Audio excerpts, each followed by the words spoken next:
Hello friends, welcome to Riddhi Siddhi education. Education के इस video के अंदर हम देखेंगे ब्लड इन डिटेल। सबसे पहले हम ब्लड के अंदर क्या देखेंगे, जो उसका बिल्कुल स्टार्टिंग का पार्ट है, ब्लड सर्कुलेटरी सिस्टम, मतलब कि रक्त परिसंचरण तंत्र। उसके अंदर ओपन सर्कुलेटरी सिस्टम क्या है, क्लोज क्या है, मिक्स क्या है, ये देखेंगे डिटेल में। ठीक है, फिर उसके बाद हम ब्लड को कवर करेंगे। पहले ब्लड के बेसिक्स, ब्लड होता क्या है, किसने खोज की, कार्ल लैंडस्टीन ने किसकी खोज की, या फिर हमारा विलियम हार्वे ने किसकी खोज की, वो देखेंगे। या फिर हमारा जो एंटीवॉन लियोनहॉक है, उन्होंने किसकी खोज की, वो देखेंगे। ठीक है, फिर उसके अंदर कंपोनेंट, जो ब्लड के अंदर हमारे कंपोनेंट पाए जाते हैं, जैसे कि उसके अंदर प्लाज्मा हो गया, या फिर हमारे जो कणिकाएं हैं, मतलब कि कार्पल्स हैं, सेल्स हैं, सेल के अंदर आरबीसी है, डब्ल्यूबीसी है, प्लेटलेट्स हैं। ठीक है, इनके बारे में देखेंगे। उसके बाद उसके जस्ट बाद हम क्या देखेंगे, उसके बाद देखेंगे ब्लड ग्रुप्स कितने टाइप के होते हैं, कौन किसको ब्लड ग्रुप दे सकता है, यूनिवर्सल डोनर क्या है, यूनिवर्सल रिसेप्टर क्या है, ये देखेंगे। उसके बाद उसमें ही हम देखेंगे बॉम्बे ब्लड ग्रुप क्या है।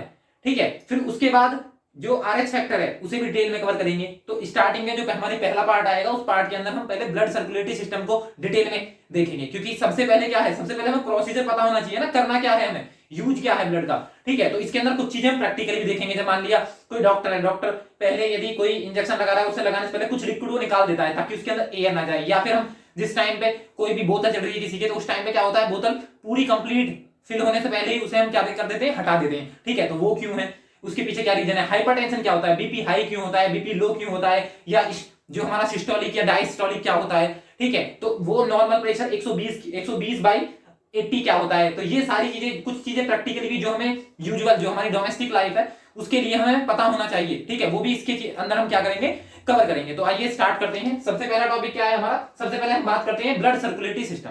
ठीक है, तो ब्लड सर्कुलेटरी सिस्टम मतलब कि रक्त परिसंचरण तंत्र। अब इसमें क्या होगा, ब्लड ब्लड एक तरीके से आप कह सकते हो कि सबसे बड़ा बिजनेसमैन है हमारी पूरी बॉडी का। ठीक है, तो बिजनेसमैन किस तरीके से बोल सकते हैं, क्योंकि इसमें बहुत सारे अंग हैं, हमारे बहुत सारे ऑर्गन है बॉडी के, जिन्हें रोजगार दिया हुआ है। ठीक है, वो बात करें हार्ट की, वो बात करें हमारी सिराएं, वेन्स हो गई हमारी, मतलब कि आर्टरीज हो गई। ठीक है, वेन्स हो गई, एट्रियम हो गया। ठीक है, मतलब पूरा का पूरा हार्ट ही हो गया। उसके बाद यदि बात करें बॉडी के अंदर ही, तो फिर उसके बाद उसका शुद्धिकरण करने के लिए किडनी हो गई। ठीक है, तो मतलब सबको दे रखा है ना। यदि बात करें प्लीहा या स्प्लीन की बात करें, थ्रोम्बोसाइट की बात करें, तो वो कहां बनते हैं, हमारे लीवर के अंदर, तो लीवर को भी काम दे रखा है। मतलब कि सबसे बड़ा रोजगार हमारा क्या है, ब्लड है। ब्लड की वजह से सबके क्या है, सबके पास क्या है, एम्प्लॉयमेंट है हमारी बॉडी के अंदर। यदि हम बॉडी को क्या मान लें, पूरी इंडस्ट्री मान लें तब।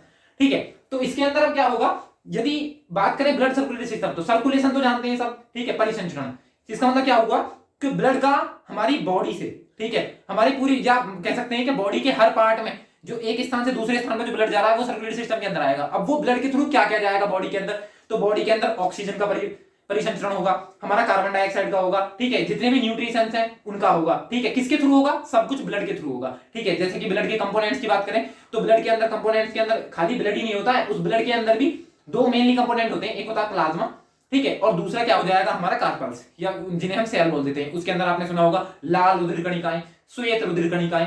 ठीक है, उसके अंदर ये होती है प्लेटलेट्स, डिंबाणु।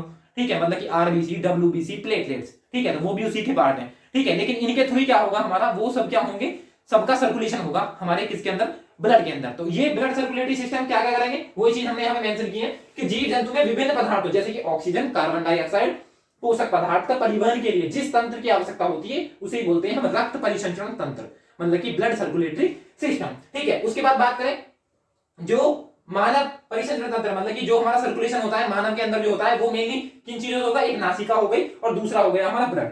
ठीक है, मेनली किसके थ्रू होता है, ब्लड के थ्रू होता है। जैसे कि हमने ये बॉडी ब्लड सर्कुलेटरी सिस्टम का क्या लगाया है, एक डायग्राम लगाया। इसके अंदर क्या है, जितनी भी रेडिश रेडिश दिखाई दे रही है हमें, तो ये क्या है, मतलब कि ये नसें हैं मान लिया। ठीक है, ठीक है, कुछ चीजें हमें देखती हैं, जब बॉडी के अंदर देखते हैं तो कुछ हरी हरी, मतलब कि हरी तो दिखती हैं, वैसे ब्लू होती हैं, नीली होती हैं, तो नीली नीली दिखाई देती है, इन्हें बोलते हैं सिरा। और जो ये लाल लाल दिखाई दे रही है सारी, ठीक है, ये क्या है, ये हमारी इसके अंदर धमनी।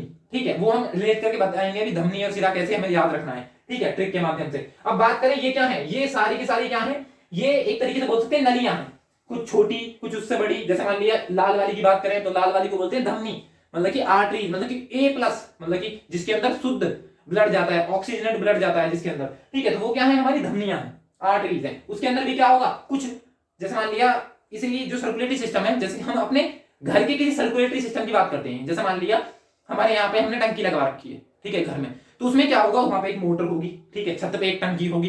ठीक है, उससे क्या होगा, मोटर के पास है जो यहाँ पे हमारा पंप लगा है, पंप का काम कुछ नहीं है, प्रेशराइज करना है। ठीक है, जो काम पंप का है वो सेम काम होता है हमारे अंदर, हमारे जो सर्कुलेटरी सिस्टम है इसके अंदर होता है हार्ट का। ठीक है। जो हम सोचते हैं हार्ट का कि इसके अंदर इतना ब्लड किया जाएगा, कैसे जाएगा, वो सब क्या है, एक तरीके से अवधारणाएं हैं, लेकिन मेन काम जो है पंप का, जो पंप का काम है वो सेम है हमारा हार्ट का। मतलब क्या करना है, पंपिंग, मतलब कि ब्लड लिया और पंप करके, मतलब कि प्रेशराइज करके दे दिया, मतलब कि एक तरीके से इंटरमीडिएटर है बस। इसके अलावा इसका कोई काम नहीं है। जो चीज हम सोचते हैं ना फिजिकल लाइफ में, वो ऐसा कोई काम नहीं है किसका, हमारे हार्ट का। ठीक है। यदि बात करें मैकेनिज्म की, जो मैकेनिज्म यहाँ पे, जैसे मान लिया वहां पे क्या होता है, मोटर लगी हुई है हमारी, मतलब कि जो पंप है, पंप लगा हुआ, पंप के थ्रू क्या होगा, पंप के थ्रू हम यदि पानी है नीचे से एक स्थान से, मान लिया ग्राउंड फ्लोर से हमें सेकंड फ्लोर पर ले जाना है, तो क्या चाहिए, प्रेशराइज करना पड़ेगा। अब मान लिया दो काम है हमारे पास, यदि हम चाहते हैं हमें 2 मंजिल से, मान लिया मुझे नहाना है, ठीक है, मैं सेकंड फ्लोर पर हूं, ठीक है, यदि थर्ड फ्लोर से मैं पानी मांगू तो हो सकता है कि वो वाला छत पे खड़ा हो, मैं नीचे खड़ा हूं, वो मेरे ऊपर गिर दे पानी, तो आ गया ऊपर से नीचे। लेकिन यदि नीचे से ऊपर पहुंचाना है तो मुझे किसका यूज करना पड़ेगा, मुझे किसी ना किसी तरीके से, या तो मैं मैकेनिकली मतलब प्रेशर का यूज करूं, मैकेनिकली मतलब कि खुद हाथ से लेके जाऊं, बाल्टी भर के ले जाऊं ऊपर 2 मंजिल पर जाके नहा लूं। दूसरा तरीका क्या है, दूसरा तरीका ये है कि पाइप्स के थ्रू, जो हमारे पाइप्स हैं उनके थ्रू क्या करें, प्रेशराइज करें, किसके थ्रू, पंप के थ्रू, ठीक है, और सेकंड जो फ्लोर है हमारा वहां पहुंचा दें, और वहां जाने के बाद जैसे फुहारा वगैरह लगाए होते हैं, ठीक है, उससे हम क्या करें, नहा लें। ठीक है, दूसरा तरीका ये है। तो हम क्या जा रहा है, वो सारा का सारा जो पानी का ट्रांसपोर्टेशन हो रहा है एक स्थान से दूसरे स्थान पे, किसके थ्रू हो रहा है, वो हो रहा है हमारे पाइप्स के थ्रू। ठीक है, वो हम छोटे छोटे पाइप भी यूज करते हैं, बड़े बड़े जहां पे ज्यादा रिक्वायरमेंट है वाटर की, वहां पे हम बड़े पाइप भी यूज करते हैं। सेम चीज यहाँ पे भी तो यही सेम काम हो रहा है। ठीक है, जैसे वहां सर्कुलेशन हो रहा है वाटर का, यहाँ सर्कुलेशन हो रहा है ब्लड का। ठीक है, यदि इसके अंदर बात करें तो जो पंप का काम है, जो पंप ने काम किया, वो सेम काम कर रहा है हमारा हार्ट, पंपिंग का काम कर रहा है। ठीक है, मतलब कि प्रेशराइज करने का काम हो रहा है। ठीक है, फिर उसके बाद ये जो नली है, जैसे वहां पे छोटे बड़े बड़े पाइप होते हैं ना, जैसी हमारी रिक्वायरमेंट उसके अकॉर्डिंग हमारे पाइप्स लगे होते हैं, वैसे सेम यहाँ पे क्या है, यहाँ पे नसें हैं, जिन्हें क्या बोलते हैं, धमनी या फिर सिराएं। धमनी का मतलब आर्टरीज और सिराएं का मतलब वेन्स। ठीक है, यदि बात करें ये जो रेडिस दिखाई दे रहा है, तो ये सब धमनियां हैं, चाहे वो ऑरेटा हो, महाधमनी हो, या आर्टरी हो मतलब कि धमनी हो, ठीक है, या आर्ट्रॉइड हो मतलब कि छोटी धमनी। ठीक है, सिरा की बात करें तो सिराएं क्या है, ये जो नीला नीला दिखाई दे रहा है, ये जो रेडिस है, ये तो ऑक्सीजनेटेड ब्लड है। ठीक है, मतलब कि ऑक्सीजन युक्त रक्त है या रुधिर है। उसके बाद यदि ये जो ब्लू ब्लू दिखाई दे रही है, ये हमारी बॉडी के अंदर क्या होंगी, ये है डीऑक्सीजनेटेड ब्लड। ठीक है, तो यदि धमनी की बात करें, धमनी बस सिंपल सी बात याद रखो, तो हार्ट से बॉडी के डिफरेंट पार्ट में जो ब्लड जा रहा है वो जाएगा हमारा धमनी के थ्रू, आर्टरीज के थ्रू। ठीक है, लेकिन यदि बात करें हमारी बॉडी के जो ऑर्गन्स है, जो अंग है, उनसे रक्त जा रहा है कहां पे, हमारे हार्ट के पास, ठीक है, या फिर हमारे लंग्स के पास। ठीक है, तो वो क्या है, वो है हमारी वेन्स मतलब कि सिराएं। ठीक है, उसके अंदर महासिरा भी हो सकती है, सिरा भी हो सकती है, ठीक है, और छोटी सिरा भी हो सकती है। ठीक है, तो ये छोटे बड़े बड़े एक तरीके से सिंपल समझो कि ये पाइप्स हैं, जैसे घर में पाइप लगे होते हैं ना, वैसे ही हमारा बॉडी के अंदर भी काम होगा, सारा सेम वही। ठीक है, ये देख लिया हमने, सिंपल सर्कुलेटरी सिस्टम हो गया। अब ये क्या हो सकता है, ये 2 तरीके हो सकते हैं, एक तो प्रेशराइज होके, ठीक है, और एक सिंपल तरीके से, मतलब कि एक तरीका तो ये हो सकता है, जैसे हम घर में जो डोमेस्टिक सिस्टम हमने अभी जिससे रिलेट करने की कोशिश करी, उसके अंदर हमने क्या यूज करे, हमने उसके अंदर पाइप यूज करे। ठीक है, तो जैसे कि हम पाइप यूज करके ट्रांसपोर्ट कर रहे हैं पानी को एक स्थान से दूसरे स्थान पे, सेम हम इसमें कर रहे हैं अपनी बॉडी के अंदर। बॉडी की बात करें, ठीक है, तो इसके अंदर जो हमने ट्रांसपोर्ट किया, इसका मतलब ये क्या है, ये क्लोज सर्कुलेटरी सिस्टम है, जिसमें हम अलग से वेसल्स यूज कर रहे हैं, अलग से पाइप्स यूज कर रहे हैं ट्रांसपोर्ट करने के लिए, जैसे यहाँ पे हमने आर्टरीज और वेन्स यूज करी है। लेकिन यहीं पे होता ओपन सर्कुलेटरी सिस्टम, मतलब कि जो खुला परिसंचरण तंत्र है वो होता, तो उसमें कुछ नहीं होता। जैसे यहाँ पे हार्ट है ना, तो हार्ट के साथ जितने भी हमारे ऑर्गन्स हैं, जो टिश्यू हैं, मतलब कि जितने भी हमारे जो उत्तक हैं, ठीक है, वो डायरेक्ट कांटेक्ट में नहीं है हमारे हार्ट के साथ। लेकिन यदि यही होता हमारा, यहां देखते हैं, ठीक है, जैसे मान लिया ये हमारा ओपन ब्लड सर्कुलेटरी सिस्टम है, इसके अंदर क्या हुआ, इसके अंदर हार्ट तो है, हार्ट का काम भी वही है, लेकिन यहाँ पे जो ऑर्गन्स है हमारे डिफरेंट ऑर्गन, जैसे हमारी बॉडी के अंदर बात करें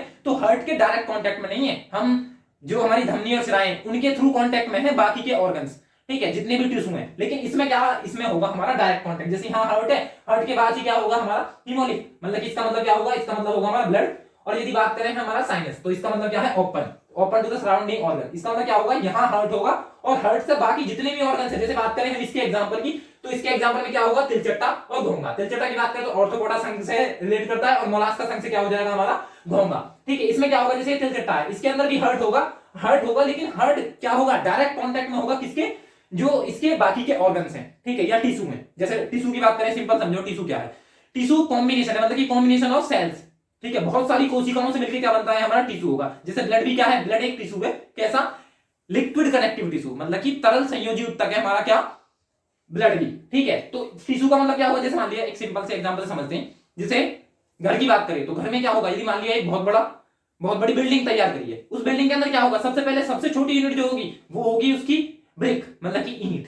फिर बहुत सारी ईंट मिलकर क्या बनाएंगे, हमारी क्या बना देंगे, एक वॉल तैयार कर देंगे। फिर क्या होगा, वो वॉल जब हम वो लोग मान लिया चार दीवारी कर दी एक रूम की, तो क्या बन गया, वो रूम बन गया। और बहुत सारे रूम मिलकर क्या बना देंगे, वो एक घर तैयार कर देंगे, मतलब कि एक हाउस तैयार कर देंगे। ठीक है, लेकिन यदि वही बहुत बड़े बड़े ऐसी मकान एक बिल्डिंग के अंदर बहुत सारे हैं तो उसे क्या बोल देंगे, उसे बहुत बड़ी बिल्डिंग बोल देंगे। तो ऐसी हमारी जो बॉडी बिल्डिंग है, मतलब कि बॉडी भी ऐसी बिल्ड हुई है, जो हमारी ह्यूमन बॉडी है वो भी, उसके अंदर सबसे छोटी चीज क्या है, जो सबसे छोटे, जो एक तरीके से सबसे ज्यादा मतलब कि इंपॉर्टेंट है पूरी बॉडी के अंदर, सबसे छोटी चीज है वो है हमारा सेल, कोशिका। फिर बहुत सारी कोशिकाएं मिलकर बनाती है टिश्यू, जिसे हम क्या बोल देते हैं, जिसे हम बोल देते हैं उत्तक। फिर बहुत सारे उत्तक मिलकर बनाएंगे हमारी बॉडी के अंदर ऑर्गन, जैसे कि ऑर्गन के अंदर कुछ भी हो सकता है, लीवर हो सकता है, किडनी हो सकता है, हार्ट हो सकता है, कुछ भी। ठीक है, फिर बहुत सारे ऑर्गन मिलकर क्या बनाएंगे, हमारा ऑर्गेनिक सिस्टम, मतलब कि हमारा क्या आ जाएगा उसके अंदर, अंग तंत्र। अंग तंत्र का मतलब क्या हुआ, जैसे मान लिया अंग तंत्र में हमने यहां देखा था, अब इस अंग तंत्र में क्या होगा, जैसे हम समझते हैं डाइजेस्टिव सिस्टम, मतलब कि पाचन तंत्र। तो पाचन तंत्र में क्या होगा, अंग तंत्र के अंदर पाचन तंत्र में बहुत सारी चीजें इन्वॉल्व होती हैं, जैसे मुख गुहा से लेके हमारी ग्रास नली, ग्रास नली के बाद क्या होगा, हमारा पेट जो स्टमक है उसका इन्वॉल्वमेंट होगा, फिर हमारी स्मॉल इंटेस्टाइन, लार्ज इंटेस्टाइन, सबका इन्वॉल्वमेंट है डाइजेस्ट सिस्टम में। इसका मतलब क्या सिस्टम क्या है, बहुत सारे ऑर्गन्स का कॉम्बिनेशन। ठीक है, फिर इन ऑर्गन से मिलकर क्या बनेगा, डाइजेस्ट सिस्टम होगा, सर्कुलेटरी सिस्टम हो गया। ठीक है, इनसे मिलकर क्या बना, हमारी पूरी बॉडी बन गई। जैसे हमारा वो वहां पे बिल्डिंग बनी थी पूरी, ऐसी हमारी पूरी बॉडी बिल्ड हो गई, किससे, इन ऑर्गेनिक सिस्टम से मिलके। ठीक है, तो यही हमने यहाँ पे देखा। ठीक है, पूरा बॉडी बन गया था, हमें समझ में आ गया उत्तक क्या है, मतलब कि हमारे जो टिश्यू है। तो इसमें क्या होगा, इसमें डायरेक्ट कांटेक्ट में होगा, यहाँ पे भी यदि बात करें हम घोगा में भी और जो हमारा तिलचट्टा है उसके अंदर भी, तो डायरेक्ट आ जाएगा। तो यहाँ पे किसी नली की आवश्यकता नहीं है। ठीक है, अलग से कुछ लगाने की जरूरत नहीं है, क्योंकि यहाँ पे इतना प्रेशर ही नहीं होता। ठीक है, सिंपली पूरी बॉडी में क्या हो जाता है, स्प्रेड हो जाता है। लेकिन ये होंगे कैसे, इनके अंदर स्केलेटन सिस्टम होगा, जैसे ये स्केलेटन सिस्टम हम पहले क्लियर कर चुके हैं, ओपन स्केलेटन सिस्टम और क्लोज स्केलेटन सिस्टम। ठीक है, तो एक होता है हमारा आंतरिक कंकाल तंत्र, एक होता है बाह्य कंकाल तंत्र। जैसे बात करें मनुष्य की बॉडी की, तो मनुष्य के अंदर क्या है, जैसे हमारे अंदर क्या है, हमारे अंदर है आंतरिक कंकाल तंत्र, एंडोक्राइन, एंडो स्केलेटन। ठीक है, क्योंकि हमारा कंकाल तंत्र बाहर है, क्योंकि जो अंदर है उसके बाहर जो है हमारा पूरा पोर्शन नली है, वेंस के जो हमारे आर्टरीज और वेंस है उनके थ्रू ब्लड जा रहा है। ठीक है, तो डायरेक्ट कांटेक्ट में नहीं आएगा। लेकिन इनके साथ कैसा है, यदि इनके पास एक्सोस्केलेटन ना हो, मतलब मान लिया यहाँ पे स्केलेटन ना हो इनका, ठीक है, तो क्या होगा, जो ब्लड है, ब्लड मान लिया एक जगह इकट्ठा हो गया, ठीक है, पता भी नहीं चलेगी पूरा पूरा पोर्शन स्केलेटन सिस्टम में होगा। इस वजह से ये क्या होते हैं, ये होते हैं एक्सोस्केलेटन। ठीक है, इनके बाहर क्या होता है, कंकाल तंत्र होता है जो प्रोटेक्ट करेगा इस पूरी बॉडी को। ठीक है, क्योंकि इसके अंदर वेसल तो है नहीं। तो क्या होगा, यदि बात करें ओपन सर्कुलेटरी सिस्टम की, ब्लड सर्कुलेशन में, तो क्या होगा इसके अंदर, इस प्रकार के तंत्र में रक्त बिना किसी दबाव, बिना किसी प्रेशर के आगे बढ़ता है। जैसे कि हमने एग्जांपल देख लिए घोंगा और तिलचट्टा। अब बात करते हैं प्रेशर की। प्रेशर क्या है, मान लिया हमें कोई चीज बहुत दूर तक पहुंचानी है, ठीक है, तो हमें क्या करना पड़ेगा, पहले उसका प्रेशर बढ़ाना पड़ेगा। लेकिन इससे पहले भी हमें क्या समझना चाहिए, हमें समझना चाहिए कि प्रेशर क्या है, ये दाब क्या होता है, दाब। ठीक है, तो वैसे सिंपल भाषा में देखें तो क्या है हमारा, force per unit perpendicular area, मतलब कि एकांक क्षेत्रफल उत्पन्न बल क्या होगा, हमारा दाब होगा। लेकिन यदि थोड़ा और कॉन्सेप्चुअली समझें इसे, तो दाब का मतलब क्या है। अब मान लिया यदि इसके एक सिंपल से फॉर्मूले की बात करें, ये तो देखा ही होगा, प्रेशर की बात कर रहे हैं अभी हम, प्रेशर तो क्या होगा, P equal to F upon A, सुना होगा ये, यही होता है हमारा क्या, प्रेशर, दाब। वो भी एरिया भी क्या होगा हमारा, परपेंडिकुलर एरिया, इसमें भी क्या होगा हमारा परपेंडिकुलर एरिया। ठीक है, तो क्या होगा, एकांक क्षेत्रफल पे जितना फोर्स अप्लाई कर रहे हैं वो हमारा क्या है, प्रेशर है। अब क्या होगा इसमें, इसमें होगा यदि हम इसमें बात करें प्रेशर में, जितना एरिया हम बढ़ाएंगे उतना हमारा प्रेशर कम होगा, जितना एरिया हम घटाएंगे उतना हमारा प्रेशर क्या हो जाएगा, बढ़ जाएगा। अब इस प्रेशर की यूनिट भी बहुत होती है। यदि बात करें हम दाब की यूनिट की, तो दाब की यूनिट में क्या क्या आएगा, दाब की यूनिट देखो न्यूटन पर मीटर स्क्वायर। यदि यहां से सिंपली देखें हम इसकी यूनिट, तो इसकी यूनिट क्या आएगी, न्यूटन होगी फोर्स की यूनिट। ठीक है, और एरिया की, क्षेत्रफल की यूनिट क्या होती है, तो क्षेत्रफल, इकाई क्षेत्रफल उत्पन्न बल को क्या बोलते हैं, प्रेशर, दाब बोलते हैं। तो न्यूटन पर मीटर स्क्वायर ये हुई किसकी, दाब की यूनिट। ठीक है, तो ये हम बॉडी के अंदर जब यूज करते हैं ना, तो ये नहीं करते, हम मरकरी के टर्म में यूज करते हैं। तो जैसे ये यूनिट है, इसे बोलते हैं हम पास्कल, एक पास्कल क्या बोलते हैं, इसी प्रेशर को बोलते हैं। अब प्रेशर, दाब की बहुत सारी यूनिट होती हैं, जैसे ये पास्कल है, इसी में 10 की पावर 6 से मल्टीप्लाई कर देंगे तो ये मेगा पास्कल हो जाएगा। ठीक है, यदि इसी में होगा 10 की पावर 5 पास्कल, ठीक है, तो इसे बोलते हैं एक बार, जिसमें हम एटमॉस्फेरिक प्रेशर, जो हमारा वायुमंडलीय दाब है, ठीक है, तो उस वायुमंडलीय दाब को जिसमें मेजर करते हैं वो उसकी यूनिट हो गई। लेकिन इसमें एक और है, मरकरी के टर्म में क्या होता है, 1 mm ऑफ Hg। ठीक है, ये दाब है, क्योंकि इस टर्मिनोलॉजी का आगे यूज होगा, इस वजह से अभी यही क्लियर कर लो। तो 1 mm ऑफ Hg का मतलब क्या है? mm ऑफ Hg भी किसकी यूनिट है हमारी? ये हमारी दाब की यूनिट है, मात्रक, मात्रक जिसके अंदर इसे मेजर किया जाता है। जैसे मान लिया कोई भी मात्रक बोलना जरूरी है। जैसे मान लिया एक छोटा सा एग्जांपल लेते हैं, हम दुकान पे गए, शॉप पे गए, शॉप पे जाने के बाद हमने उनसे बोला कि 5 दे दो, ठीक है, 6 दे दो, ठीक है, तो कोई भी क्वांटिटी, मैंने कुछ भी बोल दिया वहां जाके, तो उसने बोला क्वांटिटी, ठीक है, लेकिन हमें क्या चाहिए था? अब वो जो बोला गया 2 3 5 4, वो क्या है? वो मैग्नीट्यूड है, सिर्फ नंबर है, एक नंबर, 2 दे दो, 3 दे दो, 4 दे दो। लेकिन सामने वाला कब समझेगा? जब हम वहां क्लियर कर देंगे कि 2 किलो चीनी दे दो, ठीक है, 2 लीटर तेल दे दो, ठीक है, या फिर 2 चिप्स के पैकेट दे दो। इसका मतलब वो जो आगे लगा रहे हैं हम, वो हमारी यूनिट है, मात्रक, ठीक है। तो वो जो मात्रक है, इसका मतलब क्या हुआ? ये तो है नंबर, मैग्नीट्यूड, और ये क्या है? ये है मात्रक, यूनिट, जिसमें उसे मेजर किया जा रहा है, ठीक है। तो ये यूनिट है। अब यूनिट के अंदर हमने समझ लिया कि यूनिट क्या है, कुछ ना कुछ आगे लगेगा, जब जाके सामने वाले को क्लियर होगा कि मांगना क्या जा रहा है। इसकी ऐसा यूनिट है, एमकेएस, सीजीएस, एफपीएस, ये बहुत सारे यूनिट सिस्टम है, ठीक है, वो हमारा यहाँ क्लियर करना जरूरी नहीं है। लेकिन हमें ये पता चला कि जो हमारा प्रेशर है उसे न्यूटन पर मीटर स्क्वायर में भी नापते हैं, पास्कल्स में भी। जब हम फ्लूइड मैकेनिक्स की बात करेंगे तो पास्कल, मेगा पास्कल आ जाएगा, ठीक है। लेकिन यदि बात करें हम बॉडी के अंदर, बॉडी फ्लूइड के अंदर, तो हम मानते हैं जो इसको मापेंगे, जो इसकी यूनिट है, जो मात्रक है, वो बोलेंगे हम mm ऑफ Hg, ठीक है। जैसे कि हम बोलते हैं ना, हमने ये लिखा होगा कभी, नॉर्मल ब्लड प्रेशर, तो यहां ब्लड प्रेशर वाले कॉन्टेक्स्ट में भी प्रेशर का यूज होगा, इस वजह से अभी क्लियर कर लो प्रेशर क्या है, ठीक है। ये 80, ठीक है, तो ये 120/80 लिखा होता है, तो ये क्या है? ये हमारा नॉर्मल प्रेशर है। किस में है? ये भी mm ऑफ Hg में है। इसका मतलब क्या हुआ? ये है हमारा हायर लिमिट, ये है लोअर लिमिट। मतलब कि जाते टाइम, जिस टाइम हमारा ऑक्सीजनेटेड ब्लड हार्ट से बॉडी के बाकी पार्ट्स में जाएगा, तब उसका प्रेशर ज्यादा होना चाहिए। क्यों होना चाहिए? क्योंकि जब उसे प्रेशराइज करेंगे तभी तो बॉडी के सारे ऑर्गन से होता हुआ दोबारा हमारे कहां तक? माइंड तक जाएगा, उसका प्रेशर ज्यादा होना चाहिए। इसका मतलब क्या हुआ? नली, जो हमारी नलियां बनी हुई हैं, उनकी मोटाई भी यहीं पे ज्यादा होती है, क्योंकि प्रेशर ज्यादा होता है, ठीक है। और ज्यादा प्रेशर की रिक्वायरमेंट भी कब है? नॉर्मल सी बात है, हमें पूरा धक्का मार के पूरे ऑर्गन तक पहुंचाना है उसे, ठीक है, तो यहां से हम पूरा प्रेशर लगाएंगे, तो वो ज्यादा होना चाहिए थोड़ा। तो यहाँ पे क्या है? ये है 120, ठीक है। लेकिन आते टाइम जब वो वापिस लौट के आ रहा है, ठीक है, तब क्या है? तब उसका प्रेशर होगा कम। तो ये जो आने वाला है, ये क्या है हमारा? 80, तो ये नॉर्मल है। यदि ये बढ़ गया, ये दोनों बढ़ गए थोड़े थोड़े, जैसे ये हो गया 140, ये हो गया 90, तो हाइपरटेंशन, मतलब कि बीपी बढ़ गया। ये लो हो गए, मतलब कि ये हो गया 90 और ये हो गया हमारा 60, तो ये हमारा बीपी लो, मतलब कि हाइपोटेंशन। जैसे हाइपर बोलते हैं ना, यदि किसी में झगड़ा हो रहा है, बहुत ज्यादा गुस्सा कर रहा है, वो बोलते हैं ना हाइपर मत हो, हाइपर मत हो। इसका मतलब हाइपर का मतलब क्या है? ज्यादा उत्तेजना, इसका मतलब ज्यादा। जब मतलब हाइपर जहां आ जाए, हाइपर टेंशन, इसका मतलब क्या होगा? बीपी हाई, ठीक है। और हाइपो तो हाइपोटेंशन का मतलब क्या है? बीपी लो, ठीक है, वो हम देखेंगे आगे। लेकिन अभी इतना क्लियर है कि प्रेशर। अब प्रेशर के देखो, यदि एप्लीकेशन की बात करें, प्रेशर का एप्लीकेशन हमारी जो रियल लाइफ है, ठीक है, उसमें बहुत ज्यादा यूज है। जैसे मान लिया अब मेरे पास, इसके अंदर हम ये भी देखेंगे प्रैक्टिकल एग्जांपल के अंदर। जैसे मान लिया कुछ किसी के साथ कोई घटना घटी है, मान लिया एक सिंपल सा एग्जांपल लेते हैं, वही किसी, मान लिया किसी से हामी भरवानी है, वही सोना बाबू वाला केस है कोई, और गलती से उसे दिखाने के लिए उसने क्या काट लिया? अपनी नस काट ली, ठीक है। तो वो भी हम देखेंगे इस वीडियो के अंदर ही कि नस में वो कौन सी नस काटता है। तो वो जो ऊपर ऊपर की दिख रही है ना हमारी, वो नीली नीली सी दिखती है बाहर से, वो नीली नीली कट गई, तो उस कटने के बाद इंसान के चांस है, प्रोबेबिलिटी है बचने की। यदि रियल मायने में उसे काटना ही है, जाना ही है, भाई साहब छोड़ के हमने उसने अपना टिकट बुक करवा लिया है, गोल्ड का, गोल्ड ना डायमंड क्लास का ऊपर, तो भाई साहब फिर लो उसके हाथ में दो एक ढंग का चाकू और पूरा घपोच के पूरा काटो नीचे से ऊपर से नीचे तक, ताकि नीचे, क्योंकि नीचे गहराई पे होती है हमारी धमनियां, जिसमें ऑक्सीजन ब्लड जाता है, रेड वाली, जो हमने यहाँ रेड वाली देखी थी ना, वो थोड़ी नीचाई पे होती है,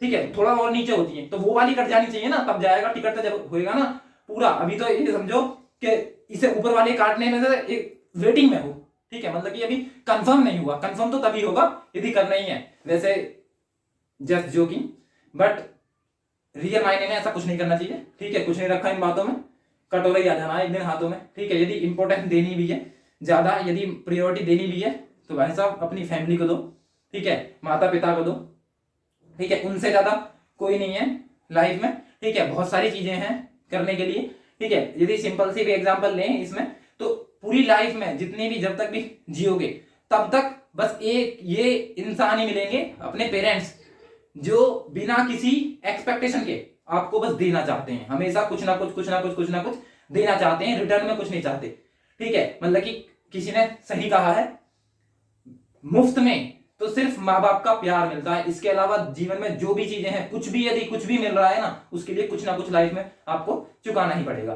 ठीक है, बस अब उन्हें क्या चाहिए, उन्हें सिंपल सी चीज चाहिए, बस वाणी। ठीक है, बस प्यार से बोलो, ठीक है, 2 वक्त की रोटी, ठीक है, वो सारी चीज चलती रहेंगी। इसके अलावा उन्हें कुछ चाहिए भी नहीं। बस पेरेंट्स ही हमारे ऐसे हैं लाइफ में जो चाहते हैं कि उनका बेटा या उनकी बेटी उनसे ऊपर जाए, इसके अलावा कोई नहीं है। चाहे वो आप बात करो अपने फ्रेंड्स की, भाई बहन, कोई भी नहीं। एक सिचुएशन ऐसी आती है कि भाई बहन भी कटने लगते हैं। यदि बात करें फ्रेंड्स की, तो फ्रेंड्स में अब एक छोटा सा एग्जांपल, सबसे फेमस एग्जांपल वो 3 इडियट्स वाला, वो प्रैक्टिकली भी एप्लीकेबल है कि यदि दोस्त फेल होता है तो दुख होता है, लेकिन दोस्त टॉप कर जाता है तो और ज्यादा दुख होता है। तो दोस्त भी यदि कितना भी करीबी है तो वो यही चाहेगा कि सक्सेसफुल तो हो, लेकिन मुझसे नीचे ही रहे।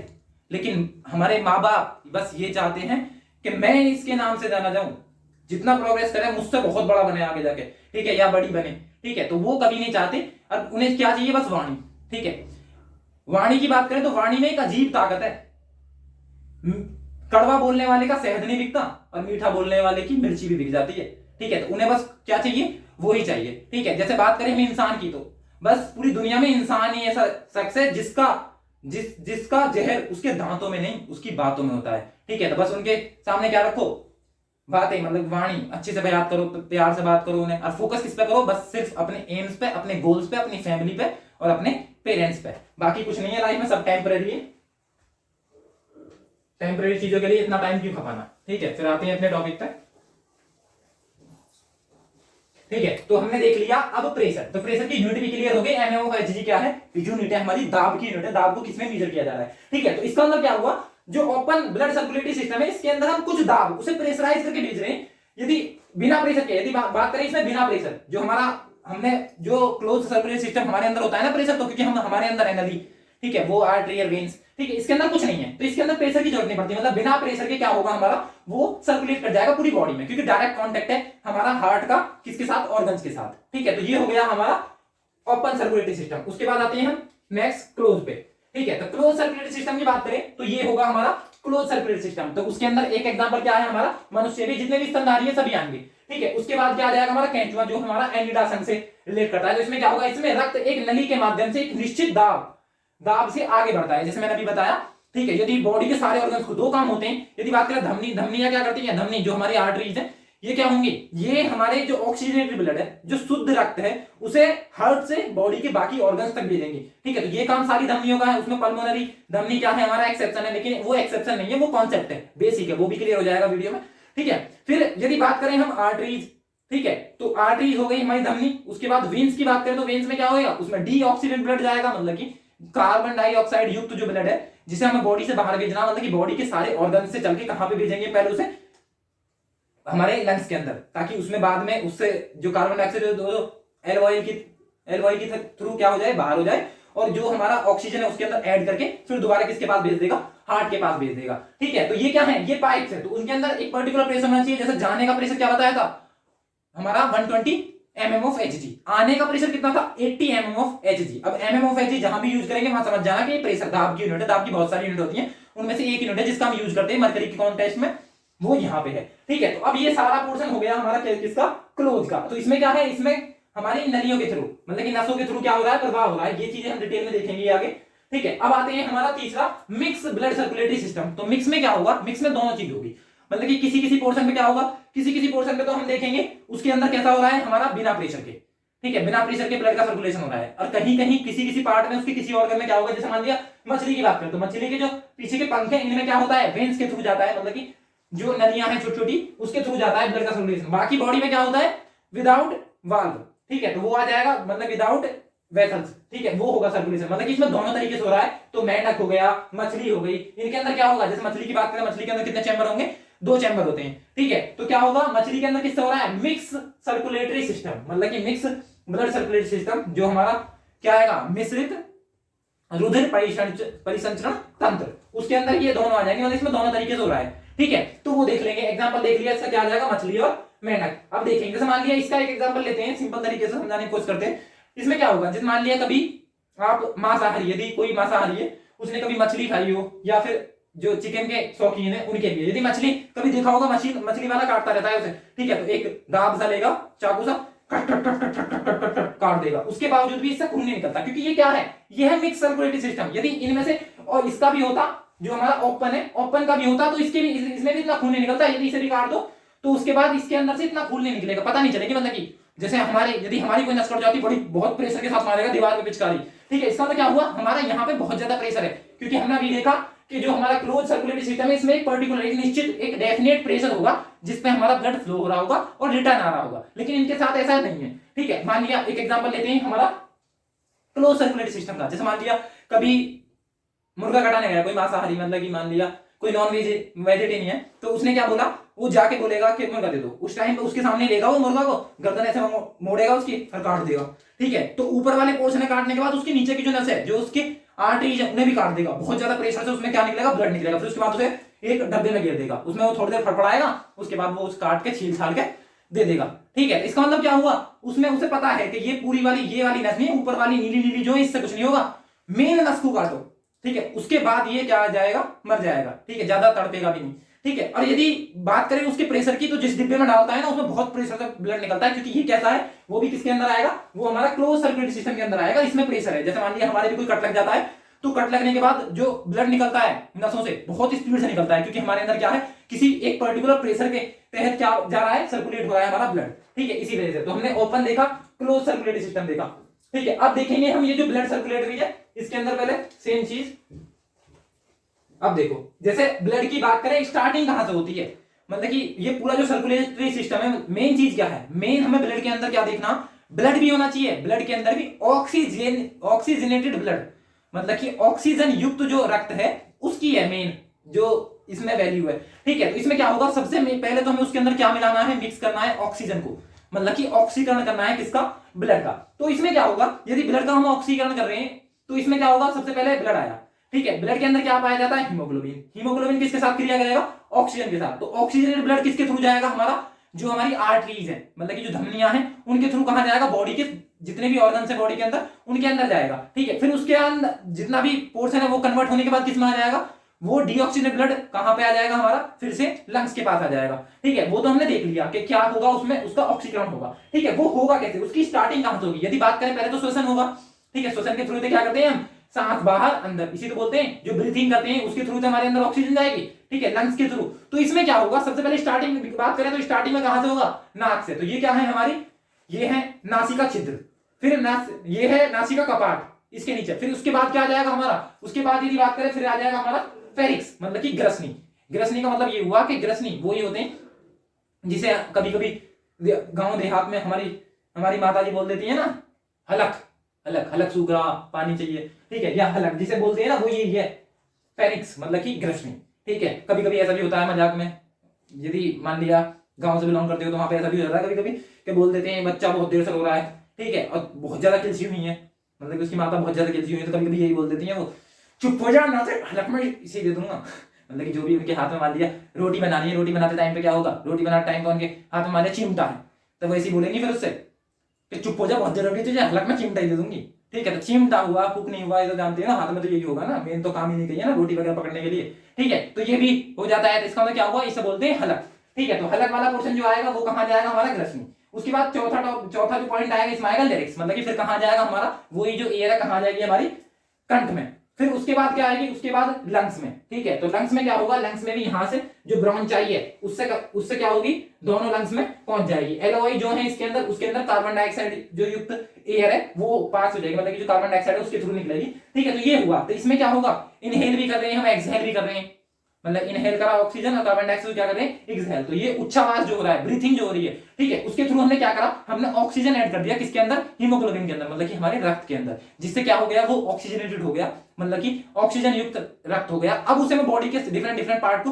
भेजना है, किसके लिए, ऑक्सीजन का और जो हमारे पोषक पदार्थ है उनका परिसंचरण करने के लिए, मतलब कि ट्रांसपोर्टेशन करने के लिए बॉडी के डिफरेंट पार्ट्स को, ठीक है। तो वो देखेंगे। उसके बाद यदि इसी में देखें हम, तो वो आ जाएगा, ये चीज है, हमने क्या करा, हमने इनहेल करा। इनहेल करने टाइम पे ये है हमारे दो टाइप के श्वसन होते हैं, जानते हैं क्या होगा, एक आंतरिक श्वसन और एक बाह्य श्वसन। तो जो बाह्य श्वसन है उसके कॉन्टेक्स्ट में यदि देखें हम, स्टार्टिंग में जब लेते हैं हमें पता है कि इन्वायरमेंट है जो हमारा, जो वायुमंडल है, वायुमंडल के सबसे ज्यादा मात्रा में क्या है, नाइट्रोजन गैस, ठीक, कितनी 78%। यदि बात करें ऑक्सीजन तो 20 से 21% ऑक्सीजन है। उसके बाद क्या आएगा, तीसरा नंबर जो आएगा आर्गन का आएगा। ठीक, चौथा नंबर आएगा कार्बन डाइऑक्साइड का। इसका मतलब यदि बात करें हमारी जो एटमॉस्फेयर है उसमें 78% नाइट्रोजन है, ऑक्सीजन 20% है, कार्बन डाइऑक्साइड कितनी है 0.03%, और जलवाष्प जो हमारा जो वाटर वेपर है वो कितना आ जाएगा हमारा, वो हो जाएगा 0.5%। लेकिन जिस टाइम पे हम इनहेल कर रहे हैं उस टाइम पे हमने यही तो ली, लेकिन एक्सहेल करते टाइम पे क्या होगा, ऑक्सीजन कन्वर्ट हो जाएगी हमारी कार्बन डाइऑक्साइड में। तो यहाँ कार्बन डाइऑक्साइड थी हमारी 0.03%, लेकिन यहाँ पे कितनी होगी,